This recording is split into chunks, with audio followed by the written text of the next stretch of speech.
Hare Krishna, Hare Krishna, Krishna Krishna, Hare Hare, Hare Rama, Hare Rama, Rama Rama, Hare Hare.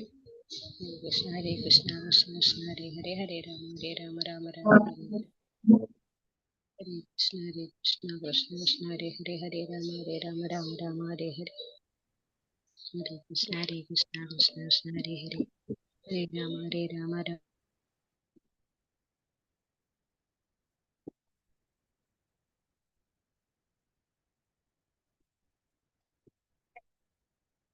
नमः।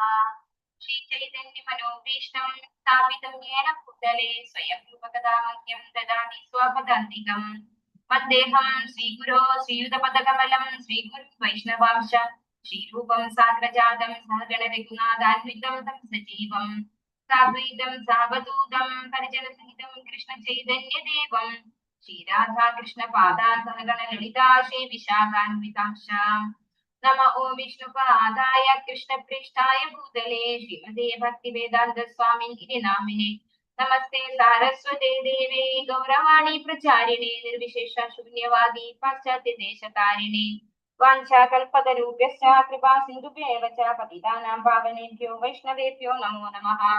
हे कृष्णा करुणा सिन्धो दीनबन्धो जगत्पदे गोपेश गोपिका कान्ता राधा कान्त नमोऽस्तुते। सप्त कांचन गौरांगी राधे वृंदावनेश्वरी वृषभानुसुते देवी प्रणमामि हरिप्रिये। जय श्री कृष्ण चैतन्य प्रभु नित्यानंद श्री अद्वैत गदाधर श्रीवासादि गौर भक्त वृंदा। हरे कृष्णा कृष्ण कृष्णा हरे हरे, हरे राम राम राम हरे हरे. ഹരേ കൃഷ്ണ. ശിഷ്യാദ ഗോവിന്ദ് മന്ത്രിസ്പോൺ മാത്യുവിന്റെ ശ്രീമദ് ഭഗവത്ഗീത ലെവൽ ക്ലാസ്സിലേക്ക് എല്ലാ ഭക്തന്മാർക്കും സ്വാഗതം. ഹരേ കൃഷ്ണ. നമ്മള് കഴിഞ്ഞ ദിവസം എടുത്തത് അധ്യായം 1. എല്ലാവർക്കും ഓർമ്മയുണ്ടോ എന്താ ക്ലാസ്സിൽ എടുത്തത് എന്ന് ചെറുതായിട്ട് പറഞ്ഞു തരാൻ പറ്റുമോ ആർക്കെങ്കിലും? നമ്മൾ എന്തൊക്കെയാ കണ്ടത് കഴിഞ്ഞ ക്ലാസ്സില്? അർജുന വിഷാദ യോഗം എന്നുള്ള ക്ലാസ്സിൽ നമ്മൾ എന്ത് കണ്ടു? ഹരേ കൃഷ്ണ. ആർക്കും ഉത്തരം പറയാം? എല്ലാവർക്കും അൺമ്യൂട്ട് ചെയ്യാൻ പറ്റുന്നില്ലേ? ഹരേ കൃഷ്ണ. എന്ത് നമ്മൾ മനസ്സിലാക്കി? നമ്മൾ എന്താ കണ്ടത് ആദ്യം തന്നെ? യുദ്ധത്തില് ധൃതരാഷ്ട്രയുടെ ആവശ്യപ്രകാരം സഞ്ജയൻ യുദ്ധം വീഴ്ത്തുന്നു. അതെ, ധൃതരാഷ്ട്ര ആദ്യം തന്നെ നമ്മൾ കണ്ടു മാമകാഹ എന്ന വാക്കിലൂടെ ധൃതരാഷ്ട്രയുടെ ആ ഒരു സ്വാർത്ഥ മനോഭാവം, അല്ലെ, എന്റെ കുട്ടികൾ എന്നുള്ള ആ ഒരു മനോഭാവം. അവർക്ക് മാത്രമേ, ശരിക്കും പറഞ്ഞാൽ എല്ലാവരും ധൃതരാഷ്ട്ര കുട്ടികളാണ്, അല്ലെ. അനുജന്റെ കുട്ടികൾ, അനുജൻ മരിച്ചുപോയി, അപ്പൊ ജ്യേഷ്ഠനാണ് പിന്നെ നോക്കാനുള്ള ആ ഒരു ഉത്തരവാദിത്വം ഏറ്റെടുക്കേണ്ടത്. അപ്പൊ ആ ഒരു ഇത് ശ്രദ്ധ കാണിക്കാതെ എന്റെ എന്നുള്ള ആ ഒരു സ്വാർത്ഥ മനോഭാവം ആദ്യം കണ്ടു. പിന്നെ രണ്ടാമത് നമ്മൾ എന്ത് കണ്ടു? യുദ്ധത്തിനൊരുങ്ങി എല്ലാവരും റെഡിയായി നിന്നപ്പോ അർജുനൻ വളരെ കോൺഫിഡൻസോട് കൂടി തന്നെ രണ്ട് സേനയുടെയും മധ്യത്തിലേക്ക് കൊണ്ടു നിർത്തൂ കൃഷ്ണ എന്ന് ആജ്ഞാപിക്കേണ്ടായി, അല്ലെ. പക്ഷെ അങ്ങനെ ആജ്ഞാപിച്ച അർജുനന് അടുത്ത നിമിഷം ആരുടെ മുന്നിലാണ് കൊണ്ടു നിർത്തുന്നത്? ദ്രോണാചാര്യരുടെയും അല്ലെ.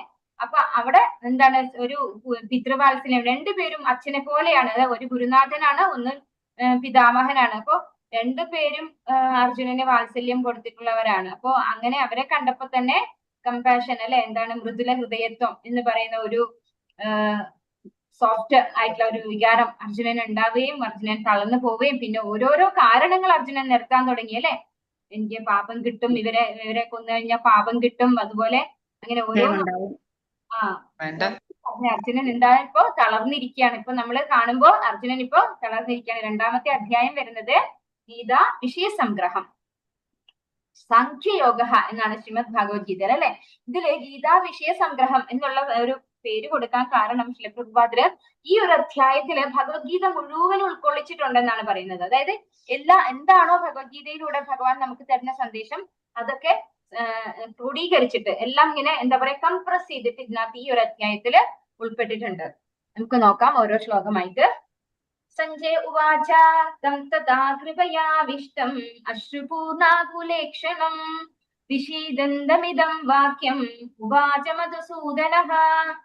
സഞ്ജയൻ പറഞ്ഞു, അങ്ങനെ കരുണാർദ്രനായി അശ്രുക്കൾ നിറഞ്ഞ കണ്ണുകളോടെ നിൽക്കുന്നവനായ അർജുനനെ കണ്ടിട്ട് മധുസൂദനൻ പറഞ്ഞു. ഇവിടെ മധുസൂദനൻ, ഇവിടെ സഞ്ജയനാണ് പറയുന്നത് ധൃതരാഷ്ട്രോട്, അല്ലെ. മധുസൂദനൻ എന്നാണ് ഉപയോഗിച്ചിരിക്കുന്ന ഡിനോഷൻ. അതായത് ഭഗവാനെ ഡിനോട്ട് ചെയ്യുന്നത് മധുസൂദനൻ എന്നാണ്. മധുസൂദനൻ എന്ന് പറഞ്ഞാൽ എന്താണ്? മധുവിനെ ഹനിച്ചവൻ, മധുവിനെ സൂദനൻ ഹനിച്ചവൻ എന്നാണ് മധുസൂദനൻ. പണ്ട് മധു എന്ന രാക്ഷസനെ ഭഗവാൻ കൃഷ്ണൻ കൊന്നിട്ടുണ്ട്. ഇപ്പോൾ അർജുനന് വേണ്ടത് തന്റെ കൃത്യനിർവഹണത്തിൽ തടസ്സമായി നിൽക്കുന്ന വ്യാമോഹം എന്ന അസുരനെ നശിപ്പിക്കലാണ്. അപ്പൊ അതാണ് മധുസൂദനൻ എന്ന, ഞാൻ സ്പീഡ് കൂടുതലുണ്ടെങ്കിൽ എന്നോട് പറയണം, ഞാൻ പരമാവധി ഓർക്കാൻ ശ്രമിക്കുന്നുണ്ട്. അപ്പൊ മധു എന്ന രാക്ഷസനെ ഭഗവാൻ പണ്ട് കൊന്നിട്ടുണ്ട്. അപ്പൊ അത് ഇവിടെ അർജുനനുള്ളത് എന്താണ്? വ്യാമോഹം എന്ന അസുരനാണ് അർജുനന്റെ ഉള്ളിൽ വന്നിട്ടുള്ളത് അല്ലെ. ആ അസുരനെ നശിപ്പിക്കണം. അതാണ് ഇവിടെ മധുസൂദനൻ എന്നുകൊണ്ട ഒരു പദം കൊണ്ട് ഉദ്ദേശിക്കുന്നത്. ഭൗതികമായ അനുകമ്പയും വിലാപവും കണ്ണുനീരും എല്ലാം ആത്മാവിനെ കുറിച്ചുള്ള അജ്ഞാനത്തിന്റെ ലക്ഷണങ്ങളാണ്. ശാശ്വത ആത്മാവിനോടുള്ള അനുകമ്പയാണ് ആത്മസാക്ഷാത്കാരം. അപ്പോ നമുക്ക് വരുന്ന അനുകമ്പ, അതുപോലെ വിലാപം, കണ്ണീര്, ഇതൊക്കെ നമ്മൾ ആരാണ് എന്ന് അറിയാത്തത് കൊണ്ട് വരുന്നതിന്റെ ലക്ഷണം. അതായത് അജ്ഞാനം. എന്താണ് അജ്ഞാനം? ജ്ഞാനം ഇല്ലാതിരിക്കലാണ് അജ്ഞാനം എന്ന് പറയുന്നത്. നമ്മളൊക്കെ ചിലപ്പോ ഇവിടെ നമ്മളെ നാട്ടിൻപുറത്തൊക്കെ എല്ലാരും പറയല്ലേ, എനിക്ക് ഭയങ്കര അജ്ഞാനാണെന്ന് പറയും അല്ലെ, ഓരോ കാര്യങ്ങൾ ചെയ്യുമ്പോ. ഹരേ കൃഷ്ണ. ഹരേ കൃഷ്ണ. ഞാൻ കുറെ നാളായിട്ട് കേറാൻ പറ്റുന്നില്ല. ഹോസ്പിറ്റലായി പോയിട്ട് ഇന്ന് മുതലാണ് കേറാൻ പറ്റിയ. കുറെ നാളായിട്ട് കേറാൻ പറ്റില്ല. ഇതാരാണ്? ജ്യോതിഷ് നമ്പ്യാർ പ്രഭു ആണോ? ജ്യോതിഷ്. ഹരേ കൃഷ്ണ പ്രഭു. ഇത് 2 ദിവസേ ആയിട്ടുള്ളൂ പ്രഭു തുടങ്ങിയിട്ട്. 2 ക്ലാസ്സേ കഴിഞ്ഞിട്ടുള്ളൂ, കുറെ ദിവസമൊന്നും ആയില്ല. ഞങ്ങൾ 11th ക്ലാസ്സാണ്. അപ്പൊ ഒരു അധ്യായം മാത്രമേ കഴിഞ്ഞിട്ടുള്ളൂ. എല്ലാ ദിവസം മുമ്പ് കയറി, ഇപ്പൊ എനിക്ക് കിട്ടുന്നില്ല. എനിക്ക് കുറച്ച് അസ്വസ്ഥായി പോയി, ഷോക്കായി പോയി, ഒരു ഭാഗം തടന്നുപോയി. ആണോ? ഇപ്പൊ കണ്ടിന്യൂ ചെയ്ത് കേട്ടാ മതി കേട്ടോ. ഹരേ കൃഷ്ണ. Okay okay. അപ്പോ ഇവിടെ എന്താ പറയുന്നത്? ഭൗതികമായിട്ടുള്ള അനുകമ്പ, വിലാപം, കണ്ണുനീര്, ഇതൊക്കെ നമുക്ക് സംഭവിക്കാൻ കാരണം എന്തുകൊണ്ടാണ്? അജ്ഞാനമാണ്. നമുക്ക് ഞാൻ ആരാണ് എന്നുള്ളതിനെ കുറിച്ചാണ് വ്യക്തത ഇല്ലാത്തത് അല്ലെ. ആ ഒരു കാരണം കൊണ്ടാണ് നമുക്ക് ഈ ഭൗതികമായിട്ടുള്ള അനുകമ്പ, വിലാപം, കണ്ണുനീര് ഇതൊക്കെ ഉണ്ടാവുന്നത്. ശാശ്വതമായ ആത്മാവിനോടുള്ള അനുകമ്പയാണ് ആത്മസാക്ഷാത്കാരം. അപ്പോ നമ്മുടെ ജീവാത്മാവെന്ന് പറയുന്നത് എന്താണ്? ശാശ്വതമാണ് അല്ലെ. അങ്ങനെയുള്ള ആ ജീവാത്മാവിനോട് നമുക്ക് അനുകമ്പ തോന്നണം. അല്ലാതെ നമ്മൾ ഈ ഭൗതികമായിട്ട് കാണുന്ന വ്യക്തികളോടോ നമ്മുടെ ബന്ധുക്കളോടോ അനുകമ്പ തോന്നിയിട്ട് കാര്യമില്ല. നമ്മൾ ഓരോ ജീവാത്മാവിനോട്, അത് നമ്മുടെ തന്നെ ജീവാത്മാവാവട്ടെ മറ്റ് ജീവാത്മാക്കളാകട്ടെ, എന്തുകൊണ്ടാണ്? ആ ജീവാത്മാക്കളൊക്കെ ആരാണ്? ശരിക്കും ശാശ്വതരാണ് അല്ലെ. നമ്മൾ ഈ ഭൗതിക ലോകത്ത് വന്ന് ഒരു ഭൗതിക ശരീരം സ്വീകരിച്ചത് കൊണ്ടാണ് നമുക്ക് ഇവരോടൊക്കെ എന്താണ്? ഒരു ഭൗതികമായിട്ടുള്ള അനുകമ്പ, അറ്റാച്ച്മെന്റ്, അതുപോലെ കണ്ണീര്, വിലാപം ഒക്കെ ഉണ്ടാവുന്നത്. അപ്പൊ ശാശ്വതമായ ആത്മാവിനോടുള്ള അനുകമ്പയാണ് ആത്മസാക്ഷാത്കാരം. അപ്പോ ഇവിടെ സഞ്ജയൻ ധൃതരാഷ്ട്രോട് പറയാണ്, അങ്ങനെ കരുണാർദ്രനായിട്ട് വളരെ കമ്പാഷനോട് കൂടി കണ്ണിന്ന് വെള്ളം വന്നല്ലേ, അശ്രുക്കൾ നിറഞ്ഞ കണ്ണുകളോടെ നിൽക്കുന്നവനായ അർജുനനെ കണ്ടിട്ട് മധുസൂദനൻ പറഞ്ഞു. അപ്പോ കരയാൻ തുടങ്ങിയിട്ടുണ്ട് അർജുനൻ. അങ്ങനെയുള്ള അർജുനനെ നോക്കി ഭഗവാൻ പറയാണ്, ശ്രീ ഭഗവാനുവാച ഉദസ്ത്വാ കശ്മലമിദം വിഷമേ സമുപസ്ഥിതം അനാര്യജുഷ്ടമസ്വർഗ്യം അകീർത്തികരം അർജുന. ശ്രീ ഭഗവാൻ പറഞ്ഞു, പ്രിയപ്പെട്ട അർജുന, നിനക്ക് എവിടെ നിന്നാണ് ഈ മാലിന്യം വന്നുപെട്ടത്? ജീവിതത്തിന്റെ മൂല്യം എന്തെന്ന് അറിയുന്ന ഒരാൾക്ക് ഇത് ഒട്ടും യോജിച്ചതല്ല. ഉപരിലോകങ്ങളിലേക്കല്ല, അകീർത്തിയിലേക്കാണ് ഇത് നയിക്കുക. ഇപ്പോ വളരെ നല്ല ഫ്രണ്ട്ലി ആണ് അർജുനനും ഭഗവാനും അല്ലെ. അങ്ങനെ ഭഗവാൻ അർജുനനോട് പറയാണ്, അർജുനന്റെ ഫ്രണ്ട് ആയിട്ടാണ് ഭഗവാൻ ഉള്ളത്. അങ്ങനെ പ്രിയപ്പെട്ട അർജുന, നിനക്ക് എവിടെ നിന്നാണ് ഈ മാലിന്യം വന്നുവിട്ടത്? എവിടെ നിന്നാണ് നിനക്ക് ഇത്രയും അല്ലെ എല്ലാവരോടും ദയ തോന്നുന്നു?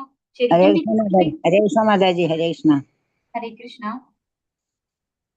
കേൾക്കുന്നില്ലേ?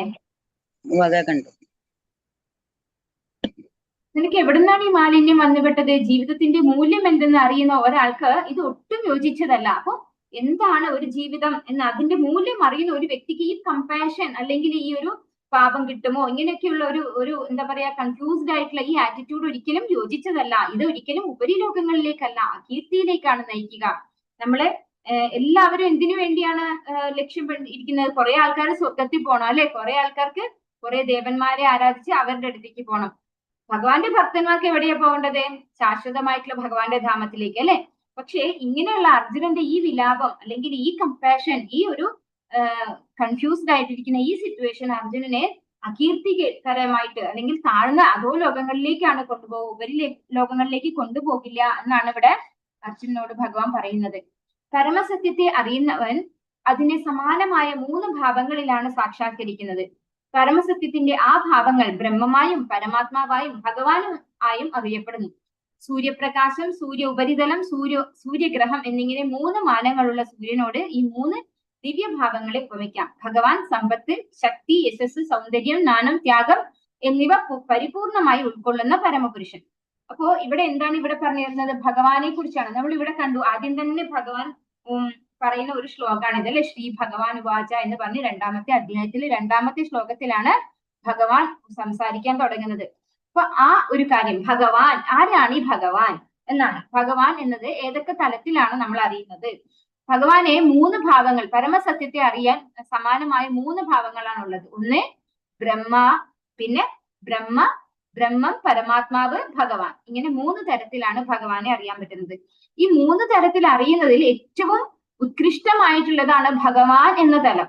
ഏറ്റവും താഴ്ന്നതാണ് ബ്രഹ്മം എന്ന തലം. അതായത് അത് അവ്യക്തിഗതവാദികൾ, ഭഗവാന് രൂപമില്ല എന്ന് വിശ്വസിക്കുന്ന ആളുകൾ അല്ലെ, മായാവാദികളായിട്ടുള്ള ആളുകളൊക്കെ ഭഗവാനെ ആരാധിക്കുന്നുണ്ട്. അവര് ബ്രഹ്മം എന്ന തലത്തിലാണ് ഭഗവാനെ ആരാധിക്കുന്നത്. ഭഗവാന് രൂപമില്ല, ഭഗവാൻ ഒരു വ്യക്തിയല്ല, അങ്ങനെയൊക്കെ പറഞ്ഞുകൊണ്ട് ആരാധിക്കുന്നവര്.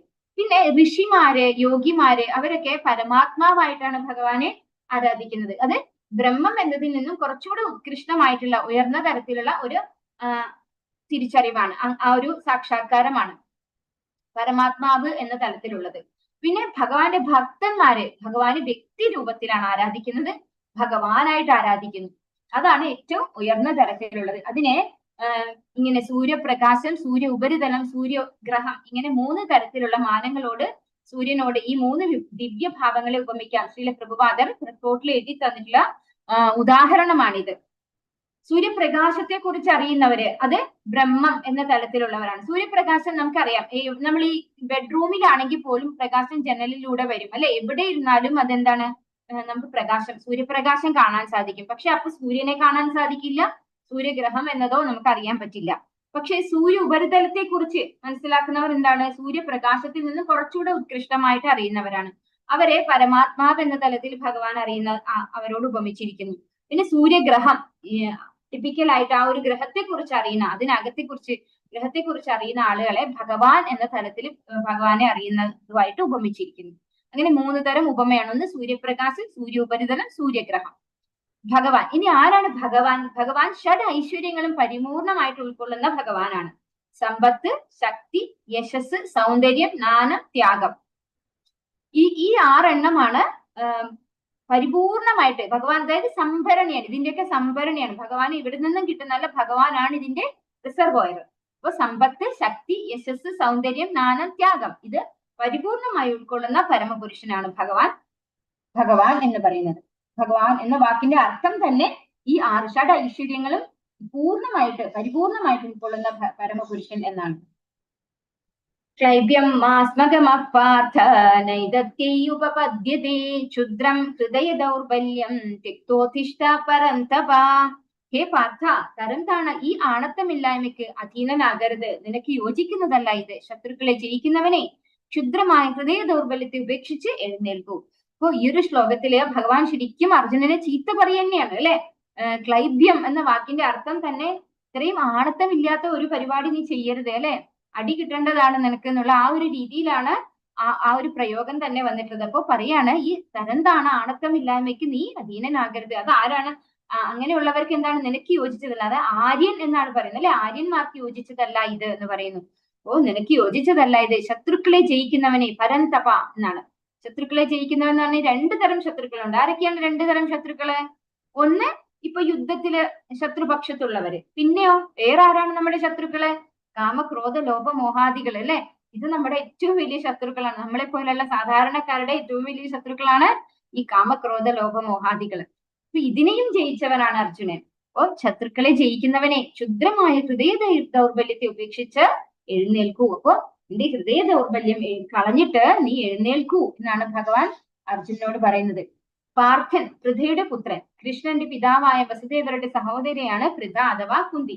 അപ്പൊ കുന്തി മഹാറാണിയുടെ മകൻ എന്നുള്ള രീതിയിലാണ് പാർത്ഥൻ എന്ന് പറയുന്നത്. അപ്പൊ പാർത്ഥസാരഥി എന്നാണ് ഭഗവാൻ അറിയപ്പെടുന്നത് അല്ലെ. പാർത്ഥൻ എന്ന് പറഞ്ഞു കഴിഞ്ഞാൽ കുന്തി മഹാറാണിയുടെ പുത്രൻ എന്നാണ്. പൃഥ എന്നാണ് കുന്തി മഹാറാണിയുടെ മറ്റൊരു പേര്. അപ്പൊ പൃഥയുടെ പുത്രൻ എന്നാണ് പാർത്ഥൻ എന്ന വാക്കിന്റെ അർത്ഥം.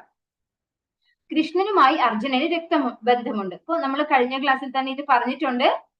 അർജുനന്റെ ഇവിടെ വസുദേവരുടെ സഹോദരിയാണ് പൃഥ അല്ലെ, വസുദേവരുടെ സഹോദരിയുടെ മകനാണ്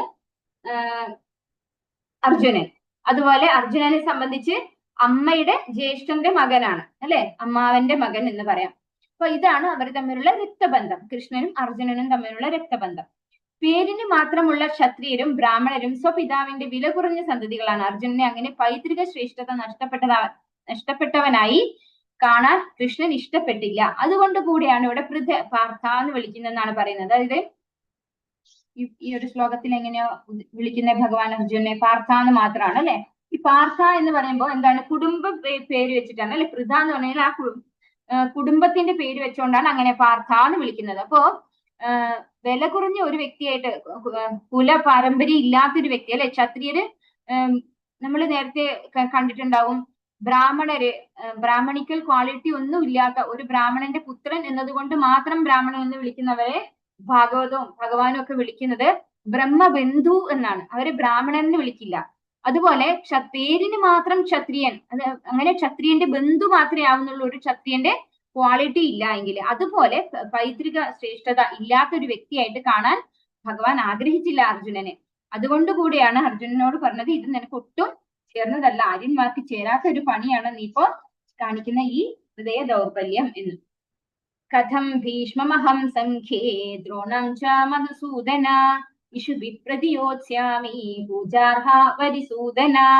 അർജുനൻ പറഞ്ഞു, ശത്രുനാശകനായ അല്ലയോ മധുസൂദന, പൂജാർഹരായ ഭീഷ്മരെയും ദ്രോണരെയും പോലുള്ളവർക്കെതിരെ ഞാൻ എങ്ങനെ അസ്ത്രങ്ങളാൽ തിരിച്ചടിക്കും? അപ്പോ ഇവിടെ അർജുനന്റെ ആദ്യത്തെ പ്രോബ്ലം ആണ് അർജുനൻ പറയുന്നത്. എന്താണ് പറയുന്നത്? ഭീഷ്മരും ദ്രോണരും ഒക്കെ പൂജാർഹരാണ് അല്ലെ. ഒന്ന് പിതാമഹനാണ്, മറ്റൊന്ന് ഗുരുവാണ്. അപ്പൊ ഇവരൊക്കെ പൂജനീയരാണ്. അങ്ങനെയുള്ള ആളുകൾക്കെതിരെ ഞാൻ എങ്ങനെയാണ് അസ്ത്രങ്ങൾ കൊണ്ട് തിരിച്ചടിക്കുന്നത് എന്നുള്ള ഒരു ചോദ്യം. അതാണ് വളരെ ഭയങ്കരമായിട്ട് അർജുനനെ എഫക്ട് ചെയ്തിട്ടുള്ളത്. അതാണ്, അതായത് ഭീഷ്മര് മുത്തച്ഛനാണ്, വളരെയധികം സ്നേഹവും വാത്സല്യവും കൊടുത്തിട്ടുള്ള ആളാണ് ഭീഷ്മാചാര്യര് അർജുനനും പാണ്ഡവർക്കും ഒക്കെ. കാരണം പിതാവില്ലായിരുന്നു. അതുകൊണ്ട് അതുപോലെ ധൃതരാഷ്ട്രയുടെ മാനസികാവസ്ഥ നമ്മൾ കണ്ടു അല്ലെ. അദ്ദേഹം ഒരു സ്വാർത്ഥ മനോഭാവം ഉള്ളവരാണ്.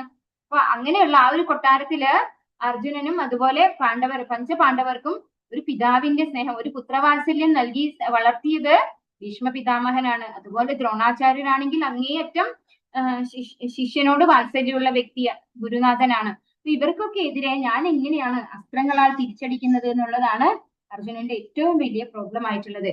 ഗുരുജനങ്ങളോട് വാക്സമരത്തിൽ പോലും ഏർപ്പെടരുതെന്നാണ് സാമാന്യ മര്യാദ. തന്റെ പിതാമഹനായ ഉഗ്രസേനനെയോ ഗുരുവായ സാന്ദീപനി മുനിയെയോ എതിർക്കാൻ കൃഷ്ണൻ തുനിയുമോ? ഇവയാണ് അർജുനൻ കൃഷ്ണനോട് ഉന്നയിച്ച ചില വാദമുഖങ്ങൾ. അപ്പോ നമുക്കറിയാം, ഗുരുവിനോട് നമ്മൾ ഒരിക്കലും വാദപ്രതിവാദത്തിൽ പോലും ഏർപ്പെടാൻ പാടില്ല, അങ്ങനെ പോലും ഡിസ്റ്റർബ് ചെയ്യാൻ പാടില്ല. അങ്ങനെയാണ് ശാസ്ത്രീയപരമായിട്ടുള്ള, അതായത് ഗുരുശിഷ്യ പരമ്പരയിലൂടെ വരുന്നവർക്കുള്ള ഏറ്റവും നമ്മൾ മനസ്സിലാക്കുന്നുണ്ട് 4ാമത്തെ അധ്യായത്തിൽ എങ്ങനെയാണ് ഗുരുവിനെ സ്വീകരിക്കേണ്ടത് അല്ലെ. തദ്വിധി പ്രണിപാതേന പരിപ്രശ്നേന സേവയ പറഞ്ഞുകൊണ്ട് പറയുന്നുണ്ട്. അപ്പൊ അത്രയും ഗുരുവിനെ ആദരിക്കേണ്ടവരാണ് ശിഷ്യൻ എന്ന് പറയുന്നത്. ആ ഗുരുവിനോട് എങ്ങനെയാണ് ഞാൻ യുദ്ധം ചെയ്യുക? ഒന്നാമത്തെ ചോദ്യം അത്. അതുപോലെ അർജുനൻ ഭഗവാനോട് ചോദിക്കുകയാണ്, ഭഗവാന്റെ ഗുരുവായിട്ടുള്ള സാന്ദീപനി മുനിയെയോ അതുപോലെ പിതാമഹനായിട്ടുള്ള ഉഗ്രസേനനെയോ എതിർക്കാൻ ഭഗവാൻ തയ്യാറാവോ? ശ്രീകൃഷ്ണൻ തയ്യാറാവോ എന്നാണ് അർജുനൻ ഭഗവാനോട് ഉന്നയിക്കുന്ന ചില വാദമുഖങ്ങൾ. അത്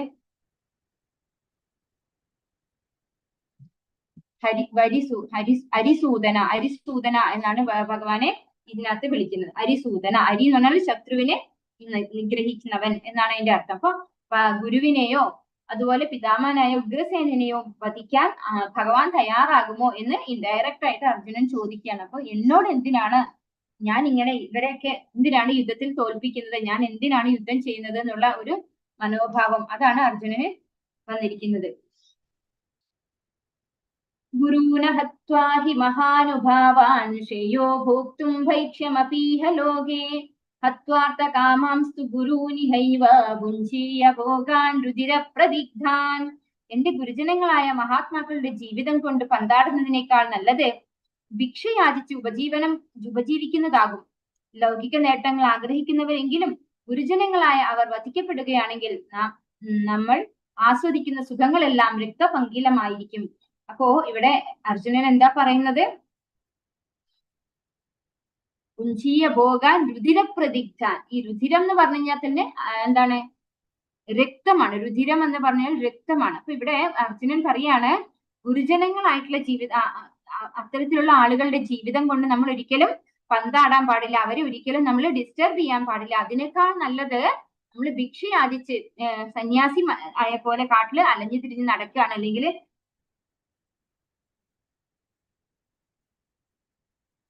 സന്യാസിമാരാവുന്നതാണ് അതിനേക്കാൾ നല്ലത് എന്ന് ഇവിടെ അർജുനൻ പറയാണ്. ലൗകിക നേട്ടങ്ങൾ ആഗ്രഹിക്കുന്നവരെങ്കിലും അവർ ഗുരുജനങ്ങളായ അവർ വധിക്കപ്പെടുന്നു. അതായത് അവർക്ക് ലൗകികമായ ആഗ്രഹങ്ങൾ ഉള്ളത് കൊണ്ടാണ്. ഇപ്പൊ ദ്രോണാചാര്യൻ എന്തുകൊണ്ടാണ് ദുര്യോധന പക്ഷത്ത് നിൽക്കുന്നത്? ദുര്യോധന അധർമ്മിയാണ്, തെറ്റ് ചെയ്തവരാണെന്ന് വ്യക്തമായിട്ട് അറിയുന്ന ആളാണ് ദ്രോണാചാര്യർ, അല്ലെ? ദ്രൗപദി വസ്ത്രാക്ഷേപ സമയത്തൊക്കെ ദ്രോണാചാര്യർ ഉണ്ടായിരുന്നു അവിടെ സഭയിൽ. എന്നിട്ടും ദുര്യോധനനെതിരെയോ ദുശാസനെതിരെയോ ഒരു വാക്ക് പോലും ചേർത്ത് പറഞ്ഞില്ല ഗുരുവായിട്ടുള്ള ദ്രോണാചാര്യർ. എന്തുകൊണ്ടാണ് അത്തരത്തിലുള്ള ഒരു ഗുരു ഈ അധാർമികളായിട്ടുള്ള ആളുകളെ അംഗീകരിക്കുക അല്ലെങ്കിൽ അവരോട് സൈലന്റ് ആയിട്ട് ഇരിക്കുകയും ചെയ്യുന്നത്? ഒരു ഗുരു എങ്ങനെയായിരിക്കണം ശരിക്കും? തെറ്റ് കണ്ടാൽ അവിടെ അപ്പൊ പ്രതികരിക്കാൻ സാധിക്കണം, അല്ലെ? അവിടെ തിരുത്താൻ സാധിക്കണം. തന്റെ ശിഷ്യനെ തെറ്റിൽ നിന്ന് തിരുത്തി നന്മയിലേക്ക് കൊണ്ടുവരാൻ കഴിവുള്ള ഒരാളാണ് ശരിക്കും ഗുരു എന്ന് പറയുന്നത്. പക്ഷെ ദ്രോണാചാര്യർ അവിടെ എന്താ ചെയ്തിട്ടുള്ളത്? തെറ്റിന് പ്രോത്സാഹനം കൊടുത്തു, മിണ്ടാണ്ടിരിക്കുകയാണ് ചെയ്തത്, അല്ലെ? അതിന് പ്രോത്സാഹിപ്പിച്ചില്ലെങ്കിലും മിണ്ടാണ്ടിരിക്കലും ഒരു തരത്തിലുള്ള പ്രോത്സാഹനം തന്നെയാണ്. ശരിക്കും ഗുരുസ്ഥാനീയനായിട്ടുള്ള ആ വ്യക്തി അത് തടയേണ്ടതായിരുന്നു, ചെയ്തില്ല. അപ്പോ ഇവിടെ അർജുനൻ എന്താ പറയുന്നത്? ലൗകിക നേട്ടങ്ങൾ ആഗ്രഹിക്കുന്നവരെങ്കിലും ഗുരുജനങ്ങളായ അവർ വധിക്കപ്പെടരുത്, അല്ലെ? അപ്പോ അവർ ലൗകികമായ സമ്പത്ത് ആഗ്രഹിക്കുന്നത് കൊണ്ട് മാത്രമാണ് രാജാവായിട്ടുള്ള ധൃതരാഷ്ട്രയുടെ മക്കളാണ് ദുര്യോധനൻ, അല്ലെ? അപ്പൊ ആ രാജാവിന്റെ കൂടെ നിന്നാൽ മാത്രമേ നമുക്ക് സാമ്പത്തിക പുരോഗതി ഉണ്ടാവുള്ളൂ എന്നുള്ള ചിന്തയോട് കൂടിയാണ് അവരുടെ കൂടെ നിൽക്കുന്നത്, അല്ലെ? ദ്രോണാചാര്യരൊക്കെ ആ തെറ്റ് കണ്ടിട്ടും കണ്ടില്ല നടിക്കുന്നത് എന്തുകൊണ്ടാണ്? അത്തരത്തിലുള്ള സമ്പത്ത് ആഗ്രഹിക്കുന്നത് കൊണ്ടാണ്. അതുകൊണ്ടാണ് ഇവിടെ പറയുന്നത് ലൗകിക നേട്ടങ്ങൾ ആഗ്രഹിക്കുന്നവരെങ്കിലും എന്ന്. അപ്പോ അങ്ങനെയുള്ള ഗുരുജനങ്ങൾ വധിക്കപ്പെടുകയാണെങ്കിൽ നമ്മൾ ആസ്വദിക്കുന്ന സുഖങ്ങളെല്ലാം രക്തപങ്കിലമായി പോകും. അപ്പോ അങ്ങനെയുള്ള ഗുരു, അതായത് അദ്ദേഹം ഭൗതികമായിട്ടുള്ള ആഗ്രഹങ്ങൾ ഉണ്ടെങ്കിൽ പോലും അദ്ദേഹം എന്റെ ഗുരുവാണ്. അങ്ങനെയുള്ള ഗുരുജനങ്ങളെ വധിച്ചുകൊണ്ട് നമുക്ക് കിട്ടുന്ന സമ്പത്ത്, ഐശ്വര്യം അതൊക്കെ എന്താണ്? രക്തപങ്കിലമായി പോകും, അതൊക്കെ ചോര പുരണ്ടതായി പോകും എന്ന് പറയാണ് ഇവിടെ അർജുനൻ ഭഗവാനോട്. വൈദിക നിയമങ്ങൾ അനുസരിച്ച് ദുഷ്കൃത്യം ചെയ്യുന്നവനും വിവേകം നശിച്ചവനുമായ ഗുരുവിനെ ഉപേക്ഷിക്കാം. അപ്പോ എങ്ങനെയുള്ള ഗുരുവിനെ ഉപേക്ഷിക്കാമെന്ന് ഈ ഒരു ശ്ലോകത്തിൽ നമുക്ക് മനസ്സിലാക്കി തരാണ്. വൈദിക നിയമങ്ങൾ അനുസരിച്ച് ദുഷ്കൃത്യം ചെയ്യുന്നവനും വിവേകം നശിച്ചവനുമായ ഗുരുവിനെ ഉപേക്ഷിക്കാം. ഇവിടെ ദ്രോണാചാര്യർ അതാണ് ചെയ്യുന്നത്, അല്ലെ? ദുഷ്കൃത്യം ചെയ്യുന്നില്ലെങ്കിൽ പോലും അത് ചെയ്യുന്നവരെ പ്രോത്സാഹിപ്പിക്കുകയാണ് ചെയ്യുന്നത്, അവരുടെ ഭാഗത്ത് നിൽക്കുകയാണ് ചെയ്യുന്നത്. അത് എന്തിനു തുല്യമാണ്? ദുഷ്കൃത്യം ചെയ്യുന്നതിന് തുല്യമാണ്. അതുപോലെ വിവേകം നശിച്ചവനുമായ ഒരു ഗുരുവിനെ നമുക്ക് ഉപേക്ഷിക്കാം എന്ന് പറയുന്നു ഇവിടെ. ഭീഷ്മരും ദ്രോണരും ദുര്യോധനന്റെ സാമ്പത്തിക സഹായം സ്വീകരിച്ചു പോയത് കൊണ്ട് അയാളുടെ പക്ഷത്ത് ചേരാൻ ബാധ്യസ്ഥരായി. സാമ്പത്തിക പരിഗണനകൾക്ക് വശംവദരായി അവർ അപ്രകാരം ചെയ്യാൻ പാടില്ലാത്തതായിരുന്നു. ഈ സാഹചര്യത്തിൽ അവർ ഗുരുത്വത്തിന്റെ മഹനീയത നഷ്ടപ്പെടുത്തി. അപ്പോൾ അധാർമികരായിട്ടുള്ള ദുര്യോധനാദികളെ സപ്പോർട്ട് ചെയ്തത് കൊണ്ട് തന്നെ ഭീഷ്മാചാര്യരും ദ്രോണാചാര്യരും എന്താ ചെയ്തിരിക്കുന്നത്? തെറ്റിനെ പ്രോത്സാഹിപ്പിക്കാൻ, അല്ലെ? അധർമ്മം സപ്പോർട്ട് ചെയ്യാണ് ചെയ്തിരിക്കുന്നത്. അതുകൊണ്ട് ഗുരുത്വത്തിന്റെ മഹനീയത നഷ്ടപ്പെട്ടു പോയി എന്ന് പറയുന്നു. അപ്പൊ സാമ്പത്തികത്തിന് വേണ്ടിയിട്ട് നമ്മുടെ അതായത് അവിടെയുള്ള നിലനിൽപ്പിന് വേണ്ടിയിട്ടാണ് അവരത് ചെയ്യുന്നത്, അല്ലെ? നമുക്കറിയാം വിതുരരൊക്കെ അവിടെ നിന്ന് ഇറങ്ങിപ്പോയി. പക്ഷെ അതുപോലെ ഇറങ്ങിപ്പോകാൻ ഭീഷ്മാചാര്യർക്കോ ദ്രോണാചാര്യർക്കോ സാധിച്ചില്ല. അങ്ങനെ അവർ തെറ്റിനെ സപ്പോർട്ട് ചെയ്യാണ് ചെയ്യുന്നത്. അവിടെ ഒരു ഗുരുവിന്റെ മഹനീയത നഷ്ടപ്പെടുത്തി. അതുകൊണ്ട് തന്നെ അങ്ങനെയുള്ള ഗുരുവിനെ വധിക്കുന്നതിൽ തെറ്റില്ല. അപ്പൊ അർജുനനോട് ഭഗവാൻ എന്താ പറയുന്നത്? എല്ലാ സമയത്തും എഴുന്നേറ്റ് യുദ്ധം ചെയ്യാൻ തന്നെയാണ് പറയുന്നത്, അല്ലെ? ഇങ്ങനെയുള്ള നിന്റെ ഈ ഒരു ഹൃദയ ദൗർബല്യം എവിടുന്ന് വന്നു എന്നാണ് അർജുനനോട് ചോദിക്കുന്നത്. അതിനുള്ള ഉത്തരമായിട്ടാണ് ഇപ്പോ അർജുനൻ ചോദിക്കുന്നത്. ഇവരൊക്കെ ഗുരുസ്ഥാനീയരല്ലേ? അവരെയൊക്കെ വധിക്കുമ്പോ നമ്മുടെ സുഖം അല്ലെങ്കിൽ നമുക്ക് കിട്ടുന്ന സമ്പത്ത് അത് രക്തപങ്കിലമാവില്ലേ എന്നാണ് ചോദിക്കുന്നത്.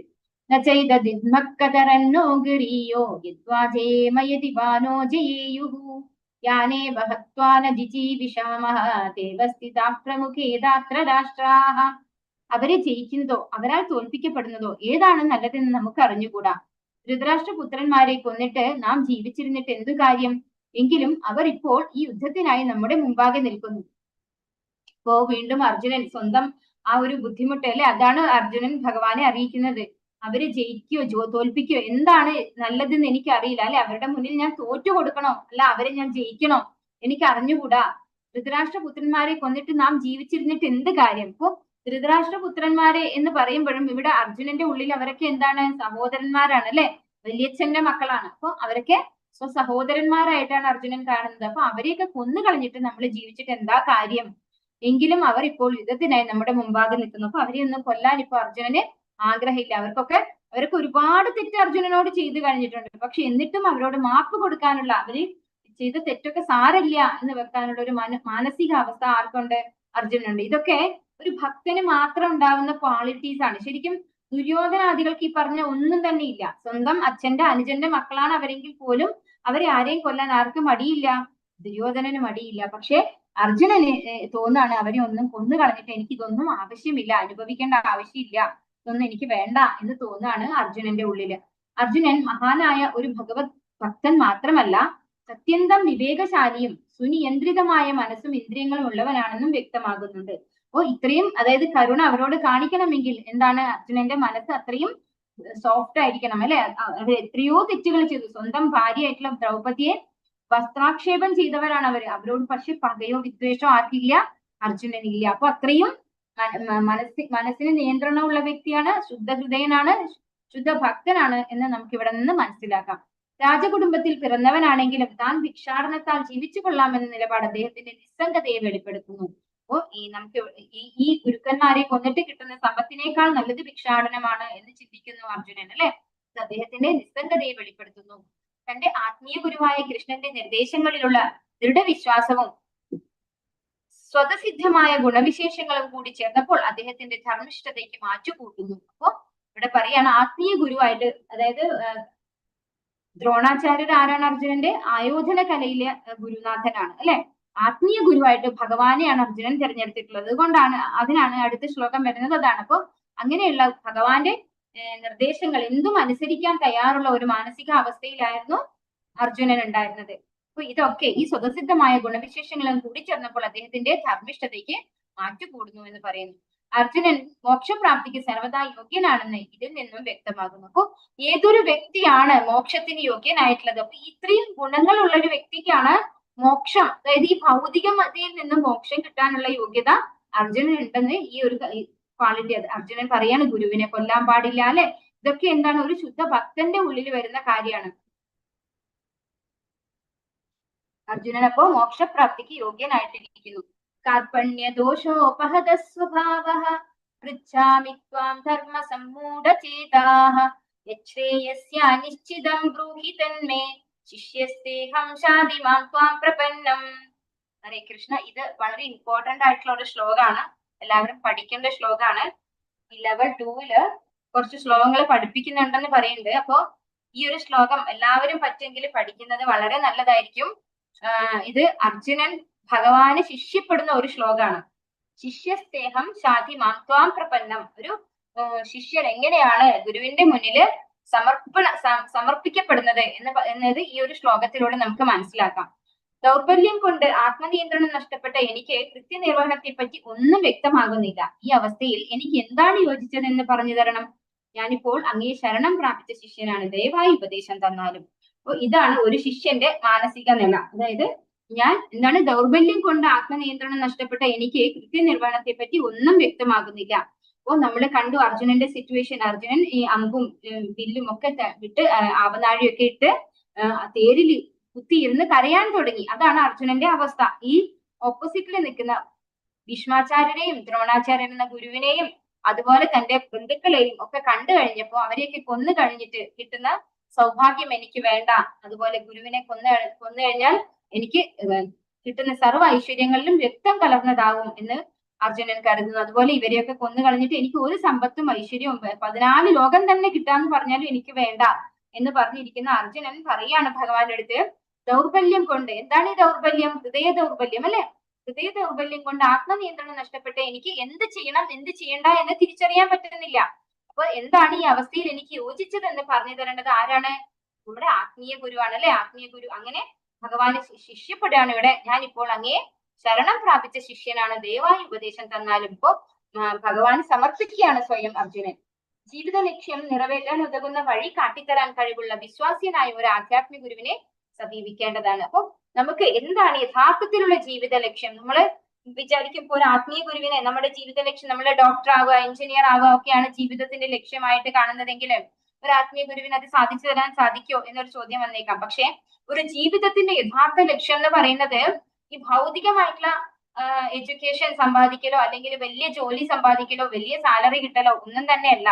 യഥാർത്ഥത്തിൽ എന്താണ് നമുക്ക് ആ ഒരു മരണ സമയത്ത് എന്താ സംഭവിക്കുന്നത്? നമുക്കറിയാം, എല്ലാവരും മരിച്ചു പോകുന്നുണ്ട് അല്ലെ. കുറെ പേര് ഇപ്പൊ ഒരുപാട് ഡിഗ്രിയും PhD-യും അതും ഇതും ഒക്കെ എടുത്തിട്ട് പെട്ടെന്ന് അങ്ങ് മരിച്ചു പോകുന്നു. അപ്പൊ എന്താണ് ഗുണമുള്ളത്? ഇത്രയും പഠിച്ചിട്ട് എന്ത് പ്രയോജനമാണ് ആ വ്യക്തിക്ക് ഉണ്ടാകുന്നത്? അപ്പൊ ശരിക്കും എന്താണ് ഒരു ജീവിതത്തിന്റെ ലക്ഷ്യം എന്ന് തിരിച്ചറിവില്ല നമുക്ക്.